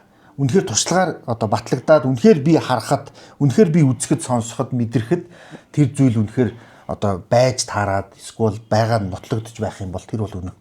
Тэрийг гол нь эмпирик философчд гэж ярьдаг. Судлаачд. Эмпирик бол өөрөөр бидний мэдрэхүй эрхтнээр одоо баталгаажсан зүйлс бол үнэн. Тийм учраас бүр зарим нь бүр экстремалны би одоо энэ нэг юмыг хүртэж байгаа бол тэр бол байна. Хүртэхгүй бол байхгүй. Гэсэн бүр тийм шалгууртай. Нэг Беркли гэдэг нэг нөхөр байсан. Хүртэхгүй бол байхгүй. Гол нь гэхдээ нөгөө өрөөнд байгаа юмыг чи хүртэхгүй бол байхгүй юу гэсэн чинь. Уу яг хүртэх боломжтой байх хэрэгтэй гинэ. Өөрөөр энэ өрөөний цаад өрөөнд те би хүртэж болохгүй ч гэсэн тэнцээ нэг одоо сандал байгаа. Би тэрийг харахгүй байгаа. Гэхдээ очиод суух юм бол боломжтой. Тэр утгаараа тэр юм байгаа гэж байна. Хүртэх боломжтой буюу хүртэгдэх одоо тийм зүйл байх юм бол тэр бодиттой зүйл үнэн зүйл. Гингут нөгөө рационал талынх нь болохоор яадаг вэ гэхээр заавал тэр туршлага чинь бас худлаа хуурмага. Мэдрэхүй эргэтэн чинь чамаас хүний өөрийг хүртэл хуурдаг юу гэдэг айсыг хүнд аргал хөдлөнө гэдэг шиг те. Зарим юм чинь бас бодиттой харагдахгүй. Бидний үзэж байгаа, харж байгаа, сонсож байгаа юмнууд бас хязгаартай. Зарим хүн чинь хит чанар юм сонсч чаддаг шүү дээ. Хит намдоор сонсч чадахгүй. Хамаагүй хол юм харж чадахгүй. Ойрын юм харж чадахгүй. Бичил тэр бичил юм харахгүй бол хүний мэдрэхүй эргэтэн чинь хязгаарлагдмал байгаа шүү дээ. Тэгэхээр тэр чинь өөрөө хязгаарлагдмал юм чинь эн чинь бас баталгаатай үнний шалгуур биш болчиход байна. Тэгэхээр юу шалгуур юм бэ? Тэгэхээр илүү найдвартай математик шиг логик. Логикоор ингээ гаргалгаа хийж ийж наа чи үнэн болж. Үнэн гэж батлагдана. Оюунаараа зөв гаргалгаа дүгнэлт хийсэн нөхцөлд энэ одоо зөв дүгнэлт юм бол үнэн мөн. Хүүх ширгэл биш үү? Тэр яг л ажиллаад байгаа юм да. Тэр үний юм шиг те. Гэхдээ ингээд яг батлаад хэлээд энэ бол ийм юм очтой юм а гэдэг ширгэлхийг одоо энэ одоо үнэн гэж хэлэхэд одоо болохгүй үстэй. Тий, яг бодит амьдрал дээр хэрэгжих хувьд бол хэрэгжиж байгаа тийм хэрэгжиж идэг үстэй. Би одоо яалт шиг тэр логикоор тайлбарж болох. Тэр логикоор бол яагаад болох яаж ч болохгүй. Тий. Тийм юм байна. Тэгэхээр ер нь хүн өөрийгөө мухар зүсгтэй гэдгээ хүлээн зөвшөөрүүл их зөв юм болов. Угаасаа одоо үнэн төрөлхтний сэтгэлгээний явцад тэр мухар зүсийг айгүй чухал байр суурь эзэлж ийсэн. Одоо хүртэл мухар зүсийг байж идэг. Тэгээ бүх шашин мухар зүсгийг эсэргүүцдэг. Бүх шашин. Юус ямар нэгэн тийм үндэслэггүй бурхнаас бусад юмд итгэхийг хориглцдаг. Тэгсэн мөртлөө байгаад байдаг. Одоо жим байж ахт нэг юмны хажуугаар ингээ явцсан жоох шиг тийм. Зам тийм. Үгүй генэнд нь суудсан байх гэсэн үг шүү дээ. Олон зуун жил тийм нэг юм угаасаа тэр чинь мэдэх боломжгүй. Мухар зүсэг гэдэг чинь ер нь тийм шүү дээ. Ямар нэгэн тийм учир шалтгаангүй ямар нэг юм итгэх хөл байхгүй. Уул. Ямар шалтгаан байгаа систем гэсэн шүү дээ. Бас тэгсэн мөртлөө тэр чинь мэдрэмж байгаа даа тухайн хүний те зүм бэлэг ч юм юу гэдэг те тийм юм. Тэгсэн мөртлөө за энэ ямар учиртай юм те одоо яагаад би заавал ингэж явах хэвтэй эсвэл яагаад би заавал ингэж хийх хэвтэй өөрөөр яагаад байж болохгүй юм гэхлээр тайлбар байхгүй. Зүгээр л болдгоо ба. Тэр нь өөрөө л тэрэндээ тэгээ бид нар итгэдэг хамгийн гол. Тэгээ дээрэс нь итгэлтэй их холбогддог үнэн гэдэг бол альтруу хэллээ шүү. Ер нь бол үнэн бол мэдлэгтэй заавал холбогддог гэж. Мэдлэггүйгээр үнэн байгуулна. Яг үнэн мэдлэгийг бид хайж. Итгэлтэй холбогдож байгаа. Яагаад итгэлтэй холбогддог гэхлээр бид нар мэдж байгаа юм хэр 100% мэдж байгаа юм бэ? Эдгээс шалтгаалсан. Өөрөөр бид нар юмыг айгүй сайн баталгаатай судлаад нотлоод олцсон юм бол ер нь яс юмн дээр 100% итгэж байгаа л гэсэн үг байхгүй юу? Тэрэндээ яг 100% итгэж байгаа. Ямар нэгэн байдлаар нотлоод батлаад яц учраас те шинжлэх ухааны үүднээс ч юм. Гэхдээ тэр чинь өөрөө явж бас итгэлийн л асуудал байхгүй юу гэж. Өөрөөр хэлбэл хичнээн одоо эргэлзээгүй баттай байлаа ч гэсэн бид нар тэрэнд нөгөө итгэл талаас нь авч үзэх юм бол 100% итгэж байна л гэсэн үг байхгүй юу? Зарим нь жоохон юу гэдгийг шинжлэх ухааны хувьд хэсэгчлэн нотлогдсон эсвэл бас хараахан нотлогдоогүй тийм юм байвал бид нар тэрэнд эргэлздэг. Эргэлзэж ийн гэдэг чинь 100% итгэхгүй байх гэсэн үг шүү дээ. Тэгээ заавал бас тодорхой хэмжээний итгэлтэй заавал холбогддог учраас нөгөө философийн нэр томьёонд эпистемолог гэж явагддаг. Танин мэдхүүн одоо сэт салбарыг эпистеме гэдэг чинь ер нь бол бас итгэхтэй холбоотой нэр томьёо байхгүй. Үг нь өөрөө юмд итгэх гэсэн үг. 100% итгэж ийн үгүй. Тийм учраас мэдлэг олж авсан мэдлэгтэй бид нар 100% итгэж ийн үгүй юу гэдэг чинь өөрөө бас тодорхой нэг үнний нэг юм шалгуур болчихж байгаа байхгүй.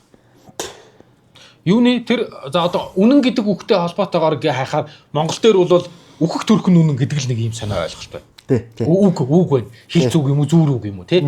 Тий. Ямар ч байсан тэгэхээр үнэн гэж юу юм бэ гэдгийг бас манай ард түмэн өгд эргэцүүлсэн л байж таараа эргэцүүлсэн юм шиг байгаа. Ямар ч байсан л эд ер нь бол энэ амьдрал чинь үхэх төрх л үнэн за бусд нь бол худлаа штэ гэдэг л нэг юм утгатай юм шиг байна, тий? Үхэх нь үнэн, төрх нь үнэн. Тий. Энэ хоёр л үнэн байна. Тэрэн дээр хүмүүс айгүй логик юу алдаа гаргадаг. Үхэх төрх нь үнэн гэдэг үхэх төрх бол амьдралын бодит үнэн зүйл юм а гэдэг юм бодомжийг үнэн гэж шалгуураар авч үзэж байгаа болохоос биш. Үнэн өөрөө ийм юм шүү гэж тайлбарлаг байхгүй. Наад өгүүлбэр дээр. Тийм учраас үхэх төрх хоёр гэдэг амьдралын энэ одоо зайлшгүй зүйл бол үннийхээ хувьд авч үзэх юм бол эргэлзээгүй зүйл байхгүй. Түүнээс үнэн өөрөө үхэх биш байхгүй. Яг тэгвэл үхэл гэдэг чинь үннээс ондоо нэг процесс. Тэр бол нэг зүгээр юу гэдэг хүний одоо юу гэдэг бие махбод ингээд эвдрээд яадаг юм те задрах тэр процесс.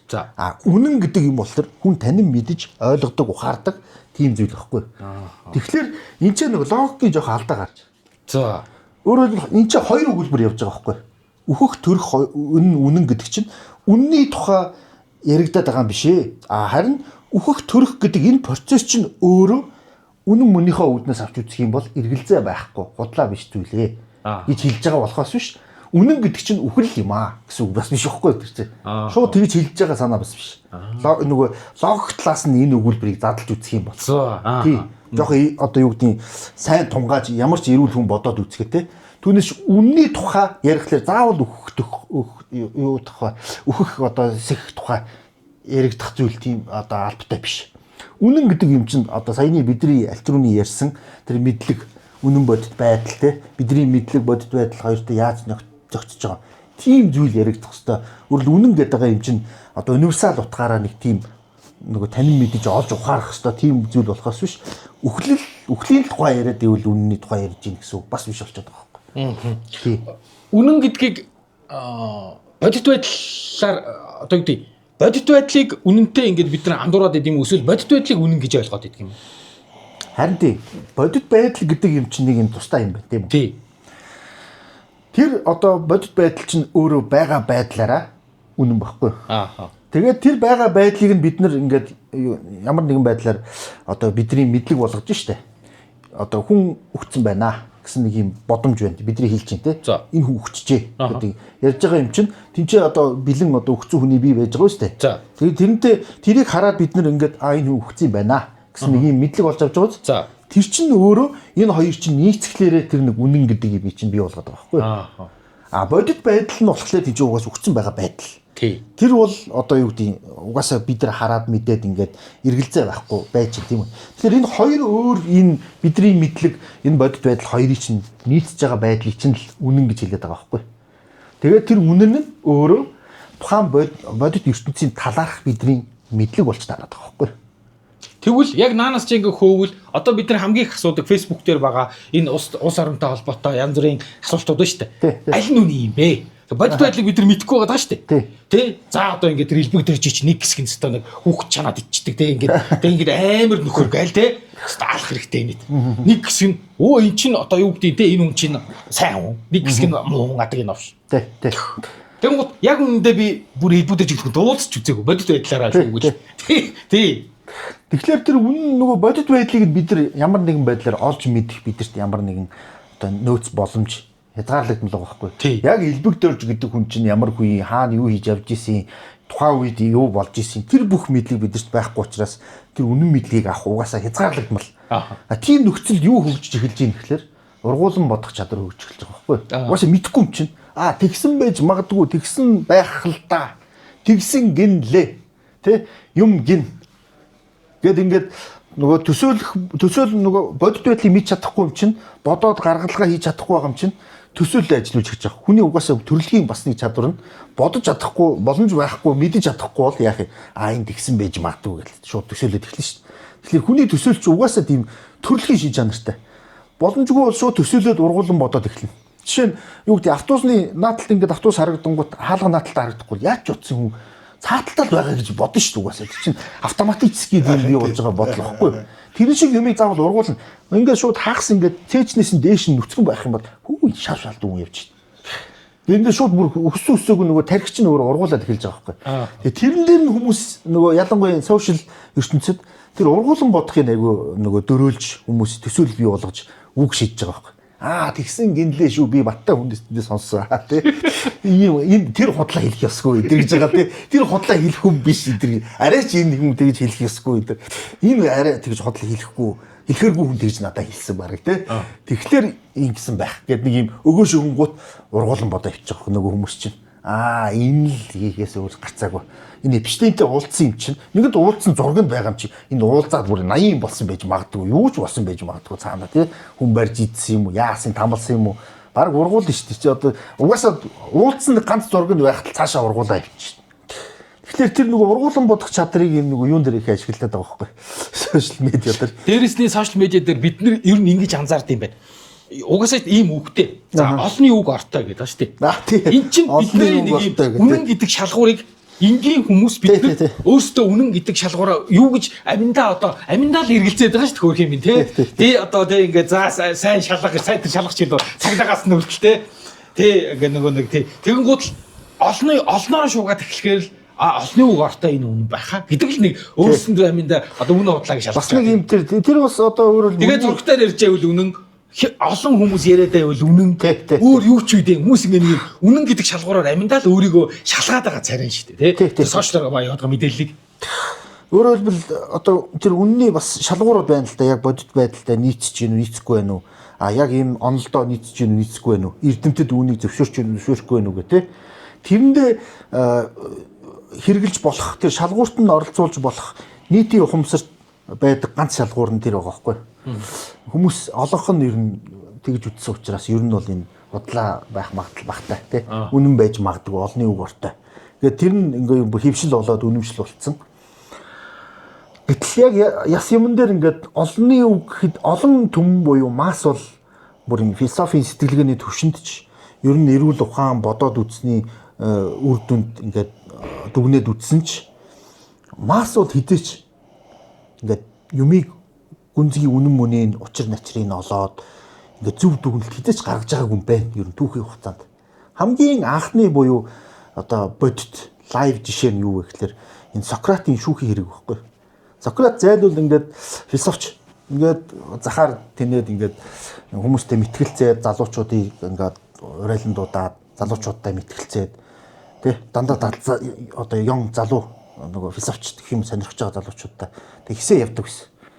Тэгээд тэгтээ асуухтаа мэдээж эвгүй асуулт асуу нөгөөт чи хүнд байдалд оруулна заримдаа хүнтэй мэтгэлцэхлээр нөгөө ихэнх хүмүүс нөгөөт чинь хүнд байдалд ордог байхгүй эвгүй асуулт асуугаал наад чинь тэгэхээр яадаг юм юу гэшүүгийн ингээл ухаад тахлаар айгүй сүултээ хүн дургу үрдэн шүү дээ ер нь хамаагүй ухаад асаа. Тэгээд зарим философч одоо зарим хүмүүс тэр Сократ дургу болчихж байгаа. Ахтаархаад энэ ямар амар зөвүүн гар вэ тий дургу үргэсэн гар вэ. Тэгээд нөгөө тэр үед чинь ардчилсан одоо нийгэм байсан. Тэгээд нөгөө олон нийтээрээ дүгнэлт гаргадаг шүүхтэр очиод нэг нь өөрийгөө хамгаалдаг, өөрийгөө өмгөөлдөг байсан. Тэгээ нөгөөдөл чи гүтгэж байгаа байхгүй. Өөний Сократ баахан залуучуудыг одоо урууд татдаг. Бараг айгүй бол одоо бэлгийн үйл ажиллагаа явуулдаг баг. Энэ залуучуудыг одоо шал өөр юмд ингээ уруу татдаг энэ нөхөр. Тэгээ ингээд нийгэмд одоо буруу уур амьсгал бий болгоод уруу татаад идэг. Шал өөр май сонь юм яриад гацангач юм асуугаад. Тэгээ ингээд өөр бурхан бас итгэж гэнэ үү? Өөр юмд итгэдэг ч гэнэ үү? Шал ондоо бурхан ярьдаг. Энэ ер нь нийгэмд айгүй халтаа гэдэг мэтгэлцээд. Тэгэнгүүт хүмүүс нөгөө ард түмэн чинь тийч шүүхтэр хараа зогсож байгаа нь 500-аад хүн байсан гэж байгаа иргэд албан ёсны шүүх цамлаг өгдөг. Тэгээ ингээд буруу талаас нөгөө хүний чинь гүтгээд ахлаар олон хүмүүс итгэж байгаа байхгүй.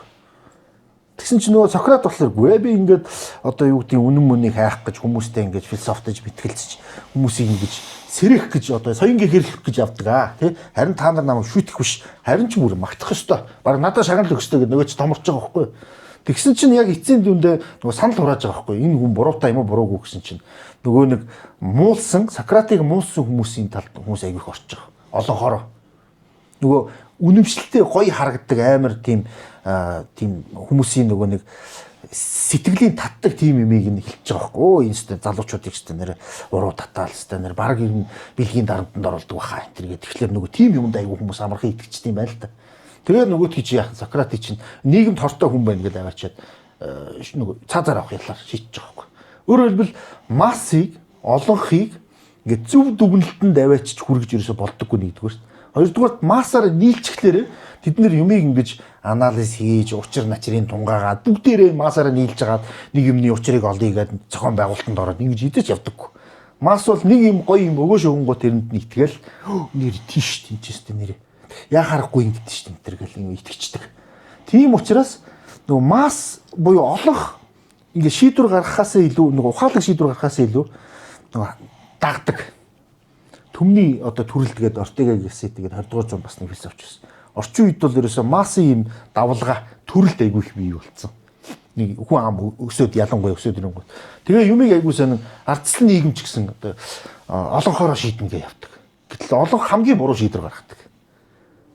Хамгийн одоо юу гэдгийг нөгөө нэг ухаарл эргэцүүлэл анализ шинжилгээ хийхгүйгээр шууд сэтгэлийн хөдлөлөөр дүгнэлт гаргадаг. Олонх.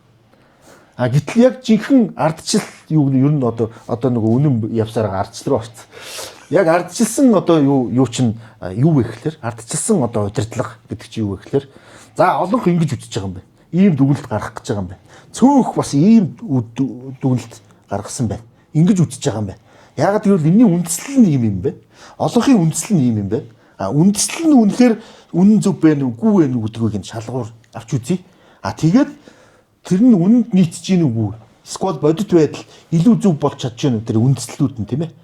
Зөв болж чадж гин үү гэдгийг нь яг одоо юу гэдгийг ухаалаг хүмүүс нь олонх нь биш. Яг нөгөө нэг мэрэгэн юу гэдгийг илүү ухаалаг эрүүл сарвал ухаантай хүмүүс нь дүгнээд илүү үндэслэлтэйгийг нь шийдвэр болох хэрэгтэй байхгүй уул нь бол. Заавал олонх байх албагүй. Мэдээж олонх нь үндэслэлтэй байх юм бол бас болж байна.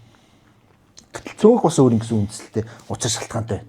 Тэрийг нь адилхан шинжилээд маргаан мэтгэлцээ явуулаад тэгжээж энэ дээр чинь зөв дүгнэлт шийдвэр гарч ах хэрэгтэй байхгүй. Гэтэл бид нар шууд өрөөсөө олонхороо шийдчих, гараа өргөө шийдчих. Ингээд өрөөсөө шууд явчихдаг. Тэр нь нэгдүгürt айгүй амархан. Хоёрдугаар хариуцлагаас болтно. Эднэр ингэ шийдсэн шүү дээ. Үндэслэл байхгүй. Яагаад ингэж шийдсэн гэхэлэр олонхороо шийдсэн ба. Тийм нөгөө нэг ухаалаг үндэслэл байхгүй. Юу гэдэг олонхороо зүгээр ингээд дугаараар явдаг болчихъя гэж шийдсэн юм аа. Яагаад ингэж байгаа гэхэлэр зүгээр тэр нь амар юм аа. Тэ юу гэдэг нэг юм явцсан тийм хариулт өгдөг.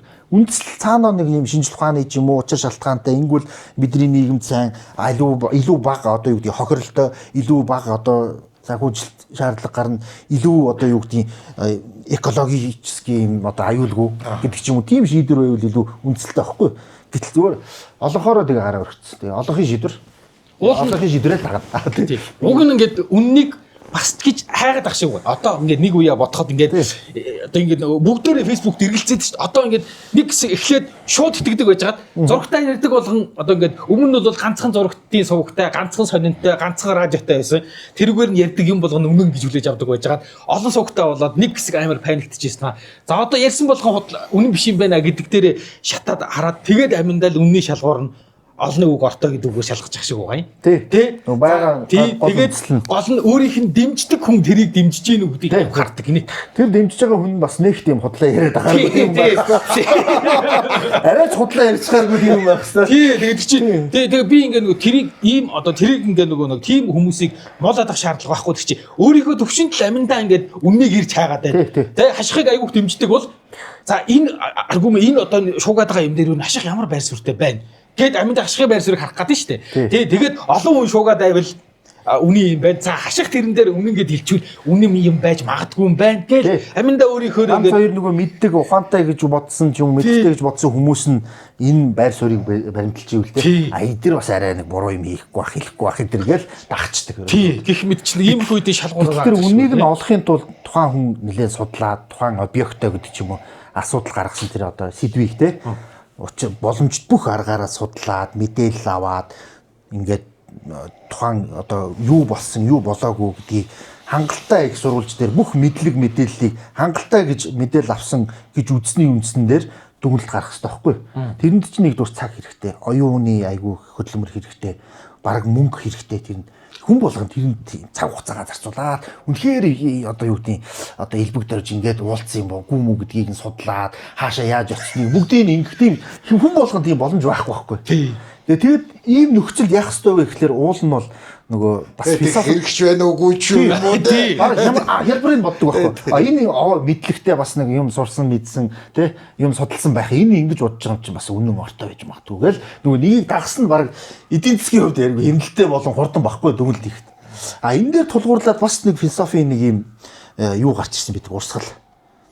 Тэр юу вэ гэхээр скептикүүд гэдэг. Скептицизм гэж үгээд шүү дээ. Эргэлздэг. Яагаад гэвэл бидний одоо танин мэдхүүн чадвар хязгаарлагдана. Оюун ухааны боломж бас хязгаарлагдана. Аюу скептик хүн байхгүй юу? Тий, юм болгоныг үгүйсгдэг ер нь. Жага үгүйсгэх талтай хүмүүс. Тэгэхээр тэр скептицизм яаж үүссэн бэ гэхээр бас нэг тийм учир зүггүй ингээл бүх юмд эргэлзээд байгаа да бас биш. Үнэхээр найдвартай, баталгаатай, үнэн зөв мэдлэг олохын тулд бидэрт юу хэрэгтэй? Их сурвалж хэрэгтэй, дата хэрэгтэй тийм үү? Гэтэл тэр нь хязгаарлагдмал. Нэгдүгээрт хангалттай дата байхгүй, хангалттай их сурвалж байхгүй, хангалттай судлагдаагүй. Тийм юм байхад заавал дүгнэлт гаргах ямар шаардлагатай? Дүгнэлт гаргахаас түтгэлдэж болно шүү дээ. Эргэлдэж чи би мэдэхгүй. Одоо юу гэдэг элбэгээр би яг ингээ хүүхд бариад иж байгааг хараагүй учраас тийм. Хараагүй учраас би шүү тэгэд дүгнж чадахгүй. Гэвэл илүү уул нь ирүүл واخгүй. Хангалттай би тэр мэдээллийг аваагүй. Яг үнэхээр одоо тэр Эпштейнтэй гар барьсан л болохоос тэрнээс хойш дахиж уулзаач юм уу холбогдооч юм уу хэн мэдхий. Тийм нөхцөлд би энийг одоо яг Эпштейнтэй үнэхээр одоо уулзаад учир ургуулад баах юм болсныг нь би барин тавин хэлж чадахгүй байгаа юм чинь. Би дүгнэлт хийх ямар шаардлагагүй. Над дүгнэлт хийх хангалттай дата их сурвалж мэдлэг мэдээлэл байхгүй юм чинь. Би мэдэхгүй. Тэгэж хэлэх уул нь ирэх байгаа байхгүй юу? Тэгээд тэгэж түтгэлдэж чинь ямар нэгэн дүгнэлт гарахаас түтгэлдэж чинь гэдэг чинь уул нь бол скептик. Яг гэвэл үнэн зөв мэдлэг бид нар авах тийм хангалттай дата мэдлэг мэдээлэл байхгүй юм чинь тий. Скептик хүн одоо нэг юу пессимист хүнтэй ер нь ингээ нэг дүүцэж очтгоо. Үгүй очихгүй. Харин ч хамгийн нөгөө эрүүл сэтгэж байгаа хүмүүсийн тоонд баг орно. Тэд нар бол ягаад тэгэхээр илүү бүр бодиттой сэтгэж хүний өөрийнх нь мэдлэгийн чадвар хязгаарлагдана. Оюун бодлынх нь чадвар бас хязгаарлагдана. Тэгээд дээрэс нь ядж явах тэр дата их сурвалжууд нь хязгаарлагдмал байгаа нөхцөлд үнэхээр алдаа мадаггүй 100% үнэхээр баттай мэдлэг олно гэдэг бол хэцүү. Тэгэхээр яах юм? Хамаагүй одоо үнэн зөв буруу дүгнэлт гаргаад тэрнээсээ болоод хямраад тэрнээсээ болоод янз бүрийн мургуулж бодоод өөрийгөө хямрах хэрэггүй байхгүй. Тийм учраас скептикуудын нэг давуу тал нь үнэхээр тийм дүгнэлт гаргаж болохгүй юм чи үнэн зөв. Би одоо тийм дүгнэлт гаргахаас түтгэлдэж чинь, эргэлдэж чинь. Тийм учраас тэр одоо ямар нэгэн дүгнэлт гаргачих юм бол би янз бүрийн юм бодоод ингээд сэтгэмээр биш үү. Тэгэх тийм шаардлага байхгүй учраас би илүү тайван байна. Яг гэвэл тий энэ одоо ямар амар алуурч өстэй мухаа гэл хүн ямарх гэдэг шүү дээ үнэн бодтой дүгнэлтийг хийчихвэл. Гэтэл тийм шаардлага байхгүй юм чи нөө скептикүүд нэгдүгürt илүү тайван болдог, амгалан болдог. Тэр нь нөгөө эртний тэр философчдын бас нэг өөрийгөө тайвшруулах бас нэг энэ юм дүгнэхтэр юм байна. За ажил тэгээ бизнес эхлүүлэх гэхээр скептик хүнд айгүй хэцүү. Бас хэцүү харин тий. Амар хэцүү шнэ тий. За ийм асуудал гарч магадгүй ийм риск үүр тий. За яста нөгөө зээл мэдээ төлж чадахгүй бүр баларх юм байна. Хаанаас тэр мөнгөний авах юм гээл. Тэгээд энэ бүтэх ч юм уу, гүү ч юм уу, хүү авах ч юм уу, гүү ч юм уу гэдэг ингээд олон талаас пессимист. Шууд пессимист руу яваад орчдөг. тий. Тэгэл олон талаас нь ингээ бодоод үзэхлээр ер нь амар риск өдөртэй юм шиг санагдал тий. За ер нь зээл авах байл юм байлээ. Сүүлдээ бизнес нэвгүй бизнес байна гэл. Тэгээ авчдаг. Дараагийнх нь үнэн гашуун байдаг гэж ангуу яриад байгаа шүү дээ тий. Үнэн яг үннийг хэлэхэд чи үннийг мэдэх гээд яах гэдэг юм бэ? Тий. Ер нь үнэн гэдэг чинь нэгтэй яг ингэж мэдчихвэл гашуун байдаг аа. Яг үннийг хэлэхэд ингээд үннийг хэлчихээр хүмүүс ууралдаг ч гэдэг юм. Үннээ мэдчих. Тэр чинь үнэн мэдээд байх. Үнэн нэг хэсэг нь ингэдэг шүү дээ. Үнэн чамайг чөлөөлнө. Үнэн бол гоё. Үнэн чамайг Библиэд тэгээд байгаа шүү дээ. Үннийг мэдээ. Тэгчүүл үнэн чамайг чөлөөлнө. Библи тэрийг уншижээс Библи дээр бас. Нөгөөтөл нь болохоор үнэн гэдэг бол гашуун байдаг аа. Яг үннийг хэлэхэд заримдаа хүмүүс үннийг мэдхийг хүсэхгүй шүү дээ. Үнэн гэдэг чинь амар юм. Хамгийн энгийн чирэгс нөгөө юу? Сонголт амир. Далгороос эрдэнэ гэж ирээд үннүүгээ татаал асуугаад үнээ ингээд ингээд хайчаал тэгэл мордол хинээр айлах гэж байгаа шүү дээ. Тий. Тэрэн дээр хүмүүс аюу маазардаг шүү дээ. Гашуун гэдэг нь мэдээж гашууны тухай яриа бол угаасаа нэг субъектив шүү дээ. Айгу хэцүү хүлээн авахд одоо сэтгэл зүйн хувьд. Тэгээ яагаад гашуун байдаг вэ гэхээр яхаарахгүй хамгийн наад захын жишээ. Үхлийн тухай ярьжсэн тийм үү? Бид нар яг үхэн гэдгийг үнэхээр мэддэг. Тэгээ яг үнэхээр үхэн гэж бодхолоор анхандаа айгу хэцүү байхгүй. Яхаарахгүй үхэн. Тэгвэл энэс зайлах арга байхгүй. Гэтэ үхэн гэдгийг бас мэдж байгаа. Тэгээ мэдсэн. Угаасаа одоо ингээд бүх хүн л үхдэг юм байна. Гэсэн дүгэлтэнд хүрсэн яагаад гэвэл үхэхгүй одоо мөнх амьдарч байгаа хүн байхгүй юм чинь. Тэгээ ингээд бодхолоор айгүй хэцүү тухайн хүн хүлээж авах тий. Хизээ нэгэн цагт би гэдэг хүн байхгүй болчих юм байна гэж бодох. Айгүй тухайн хувь хүний хувьд сэтгэл зүйн хувьд айгүй хүн дээр тусч байгаа байхгүй. Ялангуяа залуу хүн байх юм бол тий. Тэр утгаараа нөгөө хүн хүлээж авж байгаа тэр үннийг хүлээж авж байгаа байдлаар бол тусах нөгөө хүн тусахч болно. Гэхдээ яаж тусснаас үл шалтгаалаад үнэн бол үннээрээ байж л байгаа байхгүй. Тэр бол нэг тийм үнэн бол тийм сэтгэл зүйн хувьд бид нар тэгж л хараад байгаа болохш байгаагаар л байж байгаа нэг тийм зүйл байгаа байхгүй юу гэдэг таталцлын хүч бол чи хүссэн үсээгүй байж л байна тий сайхан санагдсан ч хамаагүй сайхан санагдаагүй ч хамаагүй би өөрөө тэрийг яаж хүлээж авч байгаа шалтгаалж байгаа байхгүй таталцлын хүч чи ямар амар юм бэ дээрээс үсэрч юм бол унаад өччих юм бэ тий нэг талаасаа ингэж харах юм бол эвгүй гэтэл энийг ашиглаад би жишээ нь юу гэдэг таталцлын хүчийг ашиглаад ингэж болох юм байна гэд бас өөр талаас нь харж болно. Тэр тухайн хүнийг хүлээж авч байгаа байд үннийг яаж хүлээж авч ийн гэдгээсээ бас шалтгаалж байгаа л да. Тэгээ гашуун гэдэг нь тэр утгаараа гэсэн үг. Нөгөөх нь юу гэлээ? Үнэн чамайг чөлөөлнө гэдэг байна шүү дээ. Библи дээр. Нэгдүгээр тий. Тэр нь бас үнэхээр үнэн. Ягаад гэвэл тэртээ тэргүй чи үхээ мэдж байгаа юм чинь үнэн бодит байдлыг мэдсэн юм чи одоо чи юу хийж болохоо би бас мэдчихэж байгаа байхгүй. Өөрөөр хэлбэл энэ гашуун үнийг мэдчихлээ. Тэгээ энэс угаас чи зайлах арга байхгүй. Гэхдээ чи энэ нөхцөлд яаж амьдарч болох вэ гэдэг чамд одоо юу гэдэг шийдэл сонголт байна. Энэ үнэн дээр тулгуурлаад чи ямар нэгэн сонголт хийх чамд боломж байна. Тэр нь чамайг илүү чөлөөлж байгаа. Өөрөөр зайлшгүй байдлыг ухаарна гэдэг чинь эрх чөлөө гэдэг бас нэг тийм үзэл байдаг гэсэн. Өөрөөр хэлбэл одоо эрх чөлөө гэдэг бол зайлшгүй байдлыг ухаарах. Тэртээ тэргүй нь болох нь ойлгомжтой гэдгийг хүлээн зөвшөөрөөд accept хийгээд тэгээд тэрийг одоо юу гэдэг хямрахгүй юу яахгүй те одоо сэтгэл зүйн хувьд ингээд муугаар хүлээж авахгүйгээр энэ үнэхээр одоо зайлшгүй болох үйл явдал юм байна гэдгийг хүлээн зөвшөөрсөн үед хүн яах оюун санааны хувьд эрх чөлөөтэй болдог. Эрх чөлөө нь тэнд илэрдэг. Зайлшгүй байдлыг одоо хүлээн зөвшөөрнө гэдэг бол би бас философи юу гэдэг. Ингэж надад нэг юм айгу сонирн бол би өөрөөсөө ичдэг заримдаа шал өөр юм бодоо заяа. Ингээд кино дээр ингээд юм уун дээр зохиол мөхөл дээр ингээд хөгшин нэг залуу хүн харамсна гэдэг ярьсан шүү дээ тий. Хөгшин би харамсан заяа өглөөс би айн заяа. Тийм шүү дээ. Тэгэхээр хараа нэг яг ийм юм байхгүй. Залуу хүн илүү харамстай байхгүй юу? Тий. Дөнгөж одоо амьдралдаа танилцдаг. Дөнгөж тэгээд ингээд кино зохиол мөхөл дээр гоё юун дээр ингэж гадаг байхгүй юу? Ингээд за би хөгшин хүн чинь би чиний орноос ингээд тэ одоо ингээд үхьяа гэдэг ингээд залуу хүний өмнө яваад ингээд үхчихдэг нэг юм дүр гардаг шүү дээ. Би тэр дүрийг би бодоод би тэгж чадахгүй байна шүү дээ гэж одоо би өөрөөсөө ичдэг шүү дээ. Би ууж чадахгүй. Тий би тэгж зориг гаргаад те би шинэ одоо жаргалчлаа одоо би нас одоо ингээд хангалттай яасаа би миний хөө би шинэ оронд одоо хүчий гэж би надад тийм зориг гарахгүй бах тийм ээ. Тэгээд тэрнээсээ би жоохон ичиж за би өөрөө аюугүй амтан гэдгийг ядахтаа мэдчихээ. Тий. Тэр тиймэрхүү юм хүлээн зөвшөөрч ийн гэдэг чинь өөрийгөө бас тодорхой хэмжээгээр чөлөөлөөд одоо бас юу гэдэг эрх чөлөөтэй мэдрэмж төрж байгааг бас нэг илэрхийлэх байхгүй. Яа харахгүй тэгж чадахгүй юм байна. Куросавагийн Рашомон ер нь бол үнний тухай гэдэг шүү дээ. Тий. Тэгээ айгүй Баабургач хүрлээ гэж ярьж илсэн тий. Тэгээ Рашомон ингээ үзэнгууд яг үнэн гэдэг зүйл юу юм. Тэгээ ингээ аллагын тухай яриад байгаа шүү дээ. Бүр ингээ сүнсэн нэрэл өөр юм яриад. Хүүхэн нь өөр юм яриад. Тий Рашомон дээр яг хиний хинч зөв юм. Яг хин үнэн яриад байгаа яг. Нэг нөхөрд үзүүлсэн нэг актер нөхөрд орч нөхөрд үзүүлсэн.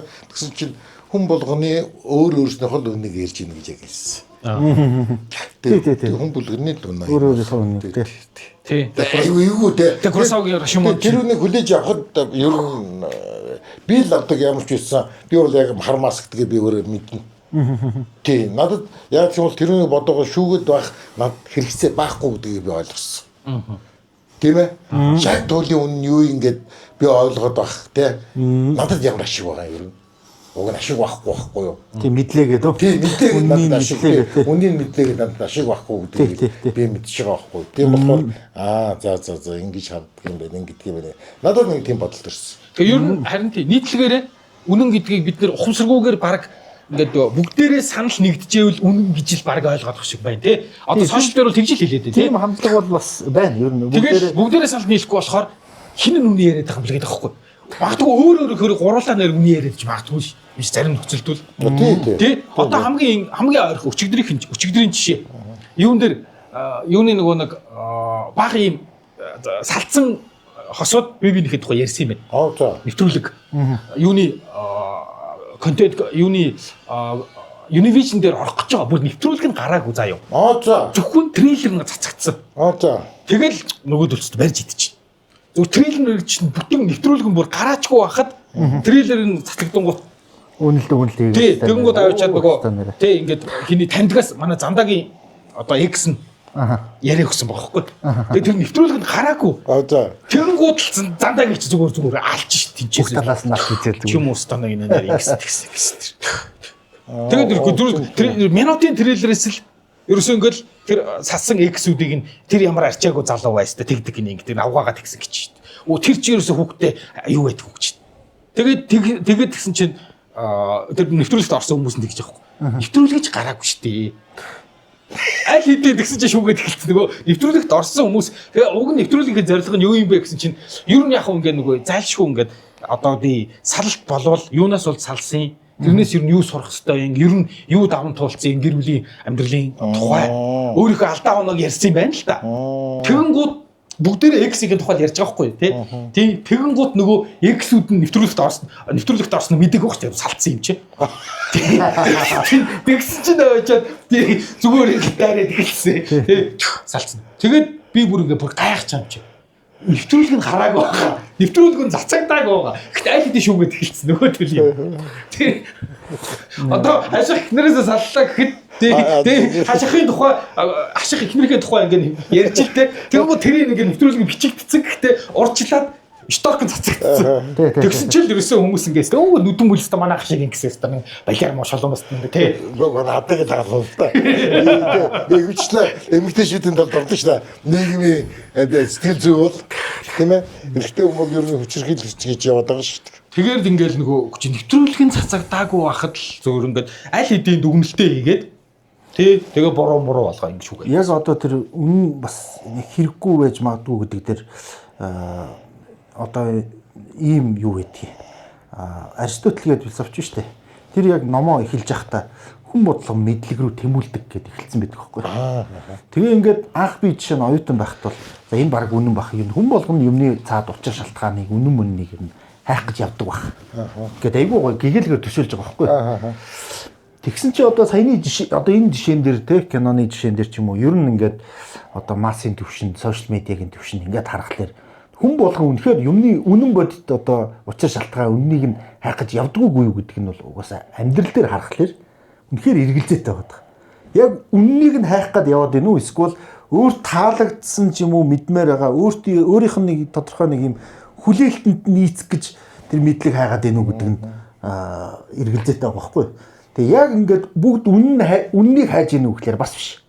Зүгээр ихэнхдээ өөрт нь таалагдсан эсвэл өөрийнх нь бодож байгаа бодолтой нийцсэн эсвэл өөрийнх нь тодорхой хүлээлтэнд нийцсэн юмыг за энэ юм байж магадгүй юм байна гэж бодож болдог, акцепт хийдэг.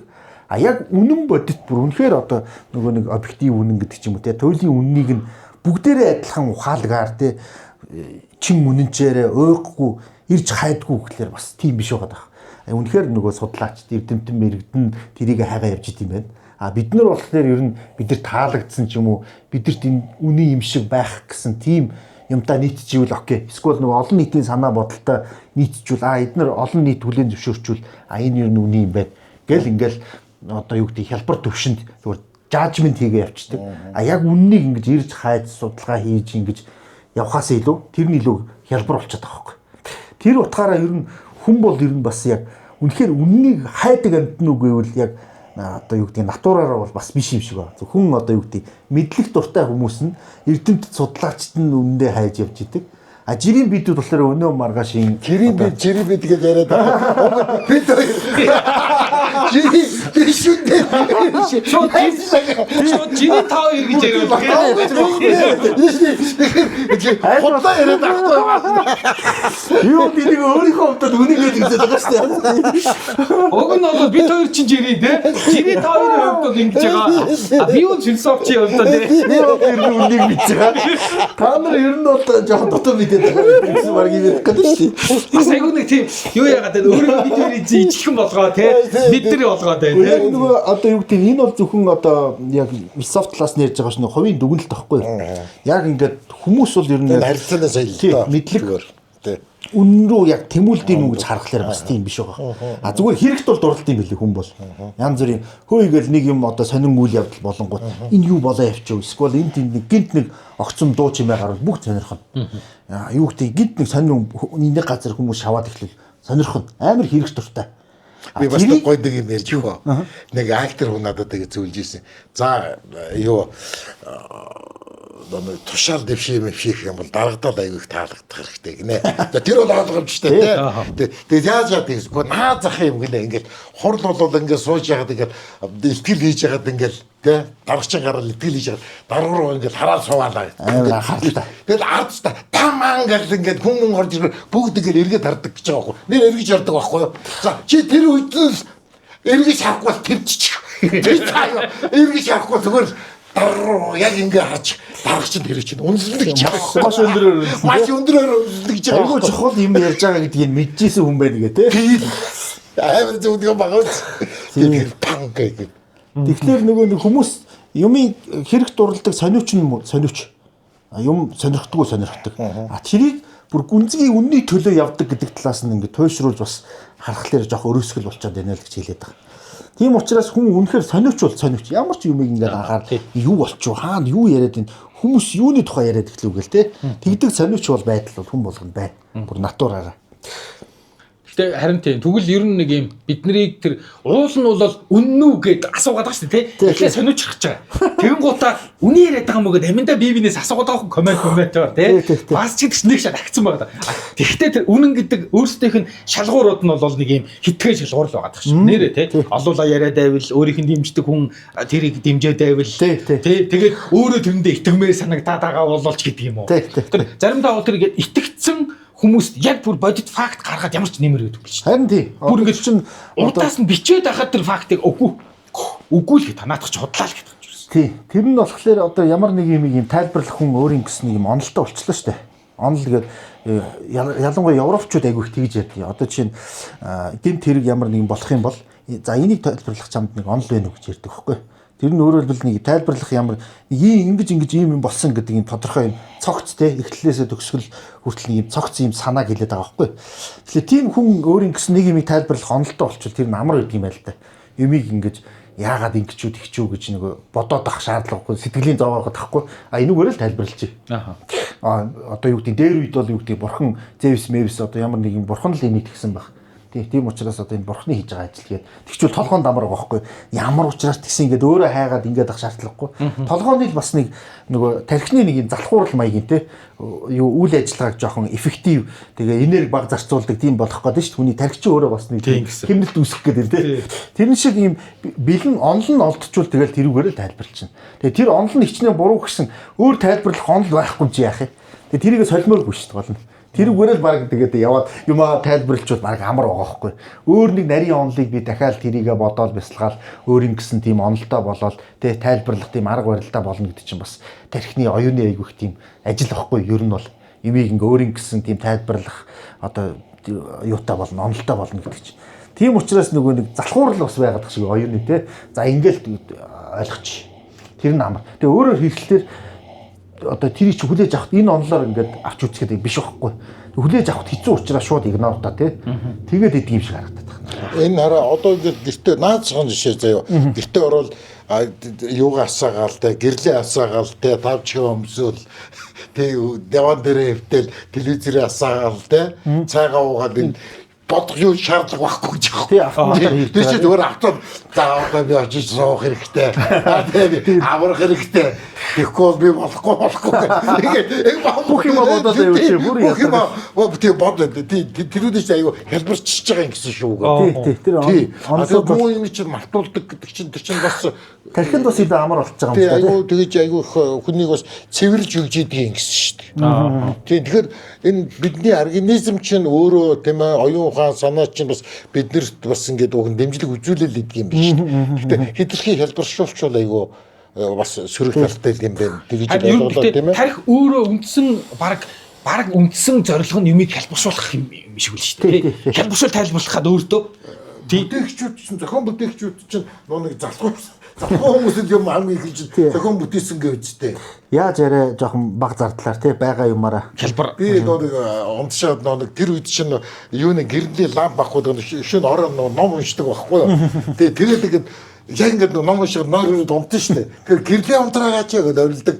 Тэгээд гэрэл ингээд унтрахаар юм дээр тэмдэж идэг. Тэгэхээр тэрүүнээ ингээд одоо яг ингээд дардаг байгаа шүү дээ. Дардгийг ингээд дарж болохгүй юм чи наад талд нь ингээд чүдэнц ингээд шургуулад чүдэнцээ ингээд уяад тэгээд тат гал батхаар ингээд заримдаа ингээд унтчихсан. Тэр чинь одоо инновац үстэй. Өөрийн гэсэн инновац тий. Тэр би яаж тэр миний ганц энэ амьдралдаа шинийг санаачилсан тэр байна. Миний хувьд шүү. Тийм ээ. Тэгэхээр би яагаад тэрүүдийг санаачлах болсон гэх юм бол одоо хөдлөх хүч юу байсан бэ гэх юм бол би залхуурсных л байхгүй. Тий. Тийм ээ. Илүү тэрийг нөгөө эффективний болгох гэдэг чинь илүү энерги зарцуулахгүй гэдэг. Бага энергиэр ингээл. Тэр нэг одоо нэг юм зөгнөл зохиолууд тэгдэг шүү дээ. Хүн ингээд дараа нь явхаа болоод ингээд те сешн хамраад хөл нэг алхаад байхгүй болохоор хөл жоохон болоод мар бүргээд ийм бол би баг л тэр нэг үнэн болох байх гэж бодлоо. Ганцны бүрээ Тэгвэсээр ингээд эволюцийнхаа хувьд те ингээд те олон орны хэрэггүй болоод кноптаар ганц хууралтай те. Юм тийм болохыг хэлээ гэлээ. Тэр би ер нь баг итгэдэг шүү. Би зүгээр ингэж бодсон шүү дээ. Яагаад ер нь ингээд бид нар юмыг ингээд хэлбэршүүлээд хоёрхан тойл руу ингээд хуваагаад байдаг юм бол. Харин тий. Одоо ингээд хүмүүс хамгийн их асуудаг юм тэр шүү дээ. Ямар ятраатай юм бэ зүгээр цорын гац өмнө нь айл юм. Эсвэл хамгийн шилдэг нь айл юм. Тий. Эсвэл хамгийн шилдэг нь айл вэ гэдэг. Тэрэнд нь ч гэсэн тааруулаад Японы номер 1 тим юм гэдэг. Японд сурагч юм байлээ гэдэг. Тэгэл ерөөсөө ингээд бид нар ерөөсөө бүх юм заавал номер 1 байх хэвээр. Цорын гац үнэн байх хэвээр тий ингээд гэтэл яг үнэ ихлэхэд үнэн гэдэг чинь өөр аюу тийм адармаатай олон төрлийн аюу хэцүү юм. Түүхтэй үннийг олох ер нь бол үнэн чинь өөрөө тийм комплекс тийм зардал ихтэй хугацаа шаардсан тийм учраас хүн бас нөгөө тэр энерги хадгалах хуулиар хялбарчлах гал юм л та. Тий тэгэл асуугаад байгаа юм. Аль нь үнэн юм л гин. Аль нь үнэн юм? Эсвэл хамгийн шилдэг нь аль нь юм? Нэр дээр зардал гэдэг дээр би яг тэр нэг бас аюух бодсон л доо. Яагаад зардал гаргаж ийн гэх юм бол сайн найзтай байхын тулд төлөөс төлөх хэрэгтэй гэж байгаа байхгүй юу? Тэг чи цаг заваа зарцуулна, анхаарал халамж тавина найзтай тийм ээ. Мөнгө төгрөг зарцуулна тийм. Хий чи найзтай байна. Тэгээд бас найзтай байхын тулд надтай ингээд одоо хүн найзлах байна гэдэг 40 настай хүн ярьж байгаа гинэ. Тэг чи яагаад найзлах вэ гэсэн чи яг нэг чиний одоо тий сонирхлын хүрээ хэр дэлнэ үү хүмүүс сонирхлоороо нэгдэж найзалдаг юм аа. Тий. Сонирхлын хүрээ чинь ингэж тэлжиж чиний найз чи жинхэнэ найз нөхөдтэй болоод ингэ тий олонний дунд явна. Тэгэхээр ганцаараа байх тусам чи ганцаард нь сонирхол байхгүй одоо тийм ээ хийх ажил байхгүй болох тусам хүн ганцаардна гэж. Тий. Тийм энэ айгу юу үнэнтэй холбоотой гэж би ойлгосон шүү дээ. Сүүлих миний асуулт сүүлих. Дахиад эргэлзээтэй юм шударгас гэдэг үг байна. Хамгийн эргэлзээтэй сонь үг. Гэхдээ хүн болгон шударгасыг хайгаад байгаа шүү дээ. Шудраг гэж боддог. Үнэн гэдэг чинь шудраг тий шудраг гэж хайгаад байгаа шүү дээ. Тэгэнгүүт одоо тэр судалгаа үйд юм байл шүү дээ. Та одоо тий ингээд нөгөө ямар хүнийг их хурл дэвшээсэ гэж бодсон гэж шудрах хүнийг. Тэг шудрах хүн гэж хий. Тий. Шудрах хүн гэж хий гэхээр бид одоо ингээд бид гур байл гуруулаа өөрөө тодорхойлттой. Тий. Айгу төвхтэй тий. Айгуу тийм универсал ойлголт мөртлөө олон янзаар томьёолж болдог. Тэгсэн хэрнээ шудраг гэдэг. Нэг үгийг бүр хитэн янзаар ойлгоод байгаа. Тэгээд нэр харин тийм ингээд одоо зөвхөн шудрагс алдагтаад байна гэдэг хань. Нэг гэсэн шудрагс гэдэг чинь бараг л нэр үнэн гэсэн үг. Тий. Одоо жишээ нь энэ шудрагсыг тогтоох гэдэг манай энэ хууль хүчний байгууллага шүүх прокурор. Тэгээд тэнцээ ингээд ямар нэгэн кейс хэрэг болно шүү дээ. Тэгээд үнэн мөннийг тогтоох гээд тэнцээ бүхэл бүтэн лаборатори мөрдөн байцаагч баахан юм болж байгаад тэр чинь үнэн бод байдлыг фактаар ингээд баримтжуулаад тэгээ шүүхтэр очиод баахан хавц хэрэг болж байгаа шүү дээ. Тэр чинь л одоо үнэн бод байдлыг ингээд шүүх гээд байгаа байдал нь тэр байхгүй.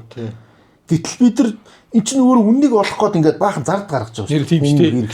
Тийм байх. Хүн оролцож мөрдөн байцаагч мөрдөн байцаагч байна. Тэр лаборатори байна. Тэгээд баахан хүнтэй уулзсан ийш тийшээ явна. Нөгөө хүнээ байцаана шүү дээ. Талд бүрээр нь сэтгэл зүүн арга хэрэглэн тэгээд бүх төрлийн арга хэрэглэн. Тэгжээж нөгөө баахан хавц хэрэг бий болж. Тэрийг бий болгохын тулд асар их цаг хугацаа мөнгө энерги бүх юм зарцуулж байгаа байхгүй. Тэгжээж нөгөө шүүгч үнэн мөдний ингээд тэрэн дээр тулгуурлалт унгаах юу шийдвэрийг гаргах гэдэг шүү дээ. Тэгжээж нөгөө шудрах шийдвэр чинь гарах гэдэг. Тэгээ үнэтэйгээ холбогдож байгаа уул нь бол тэр шудраг байдал тий. Үнэн байж шудрагын бий болох гэдэг байгаа байхгүй. Яг гэвэл нөгөө үнэн чинь анх хэлсэн шүү дээ. Далд имийг ил болгож гаргаж ирдэг. Шудраг юм хизээд бий болдог вэ гэхээр ил тод байгаа үед шудраг юм болж байгаа. Далд юм байх юм шудраг ус юм болчихлоо шүү дээ. Одоо энэ нөгөө нууцын гэрээнд оруулж байгаа ус төр чинь нэг юм хийгээд тахлаар цаанаа нэг шудраг бус юм хийгээд байгаа учраас л тэр чинь нөгөө нууцад оруулаад байгаа байхгүй. Ил байсан бол тэр чинь шудраг бус хийх арга байхгүй байхгүй. Хүү хаа тэнцээ нэг юм болж ийн гэл нэг нь гарч ирэл хилжил таарах байхгүй. Ил байсан бол. Гэтэл тэрийг нь тэр нөгөө хийх боломжийг хаагаад буруу юм хийх гээд байна гэдэг чинь нөгөө далд явагдаад байгаа юм чинь шудраг бус юм явагдах нөхцөлийг бүрдүүлчихэж байгаа. Тэгэхээр шудраг ёсны бас тэр гол үндэс нь нөгөө ил тод байдал. Ил тод байж юм чинь нэг юм шудраг үнэн зөв нь ил харагддаг. Юу нь буруу, юу нь зөв гэдэг нь нүдэн дээр ил харагдаж идэг. Тийм зүйлийг бид нар шудраг гэж хэлэх гээд байгаа байхгүй. Ядч зөв буруугийн шүүх тийм боломж олгочдаг. Тийм учраас тэр нөгөө шудраг байдал чинь үнэнтэйгээ яаж холбогдож юм гэхээр ил гарч ирснээрээ, үнэн ил гарч ирснээрээ шудраг ёсны хэрэгжих гээд байгаа байхгүй. Ил тод байдал үүснээрээ. Тэрний зураг байдаг санаж байна уу? Naked True гэдэг Голая правда. Нүцгэн үнэн. Нүцгэн гэ тий. Нүцгэн үнэн гэдэг нөө зал нөлөө хуурмаг нөлөө. Тэгээ би хувцас юмс чи явчих төрөд ирээд. Тэгээд худлаа идээд алга болцсон. Тэгээд үнэн гараад ирэх гэсэн чи жарман дацсан гарч чаддаг. Тэ. Тэгэхээр нэг шалдуу үнэн гэдэг чинь одоо тэ ийм байгаа болохоор нөө жоо ичимгүүрсэн те одоо тэр юу болсон нөгөөх нь болохоор одоо худлаа юм их гоё аргументтэй одоо их гоё хувцастай байж болно гинэ.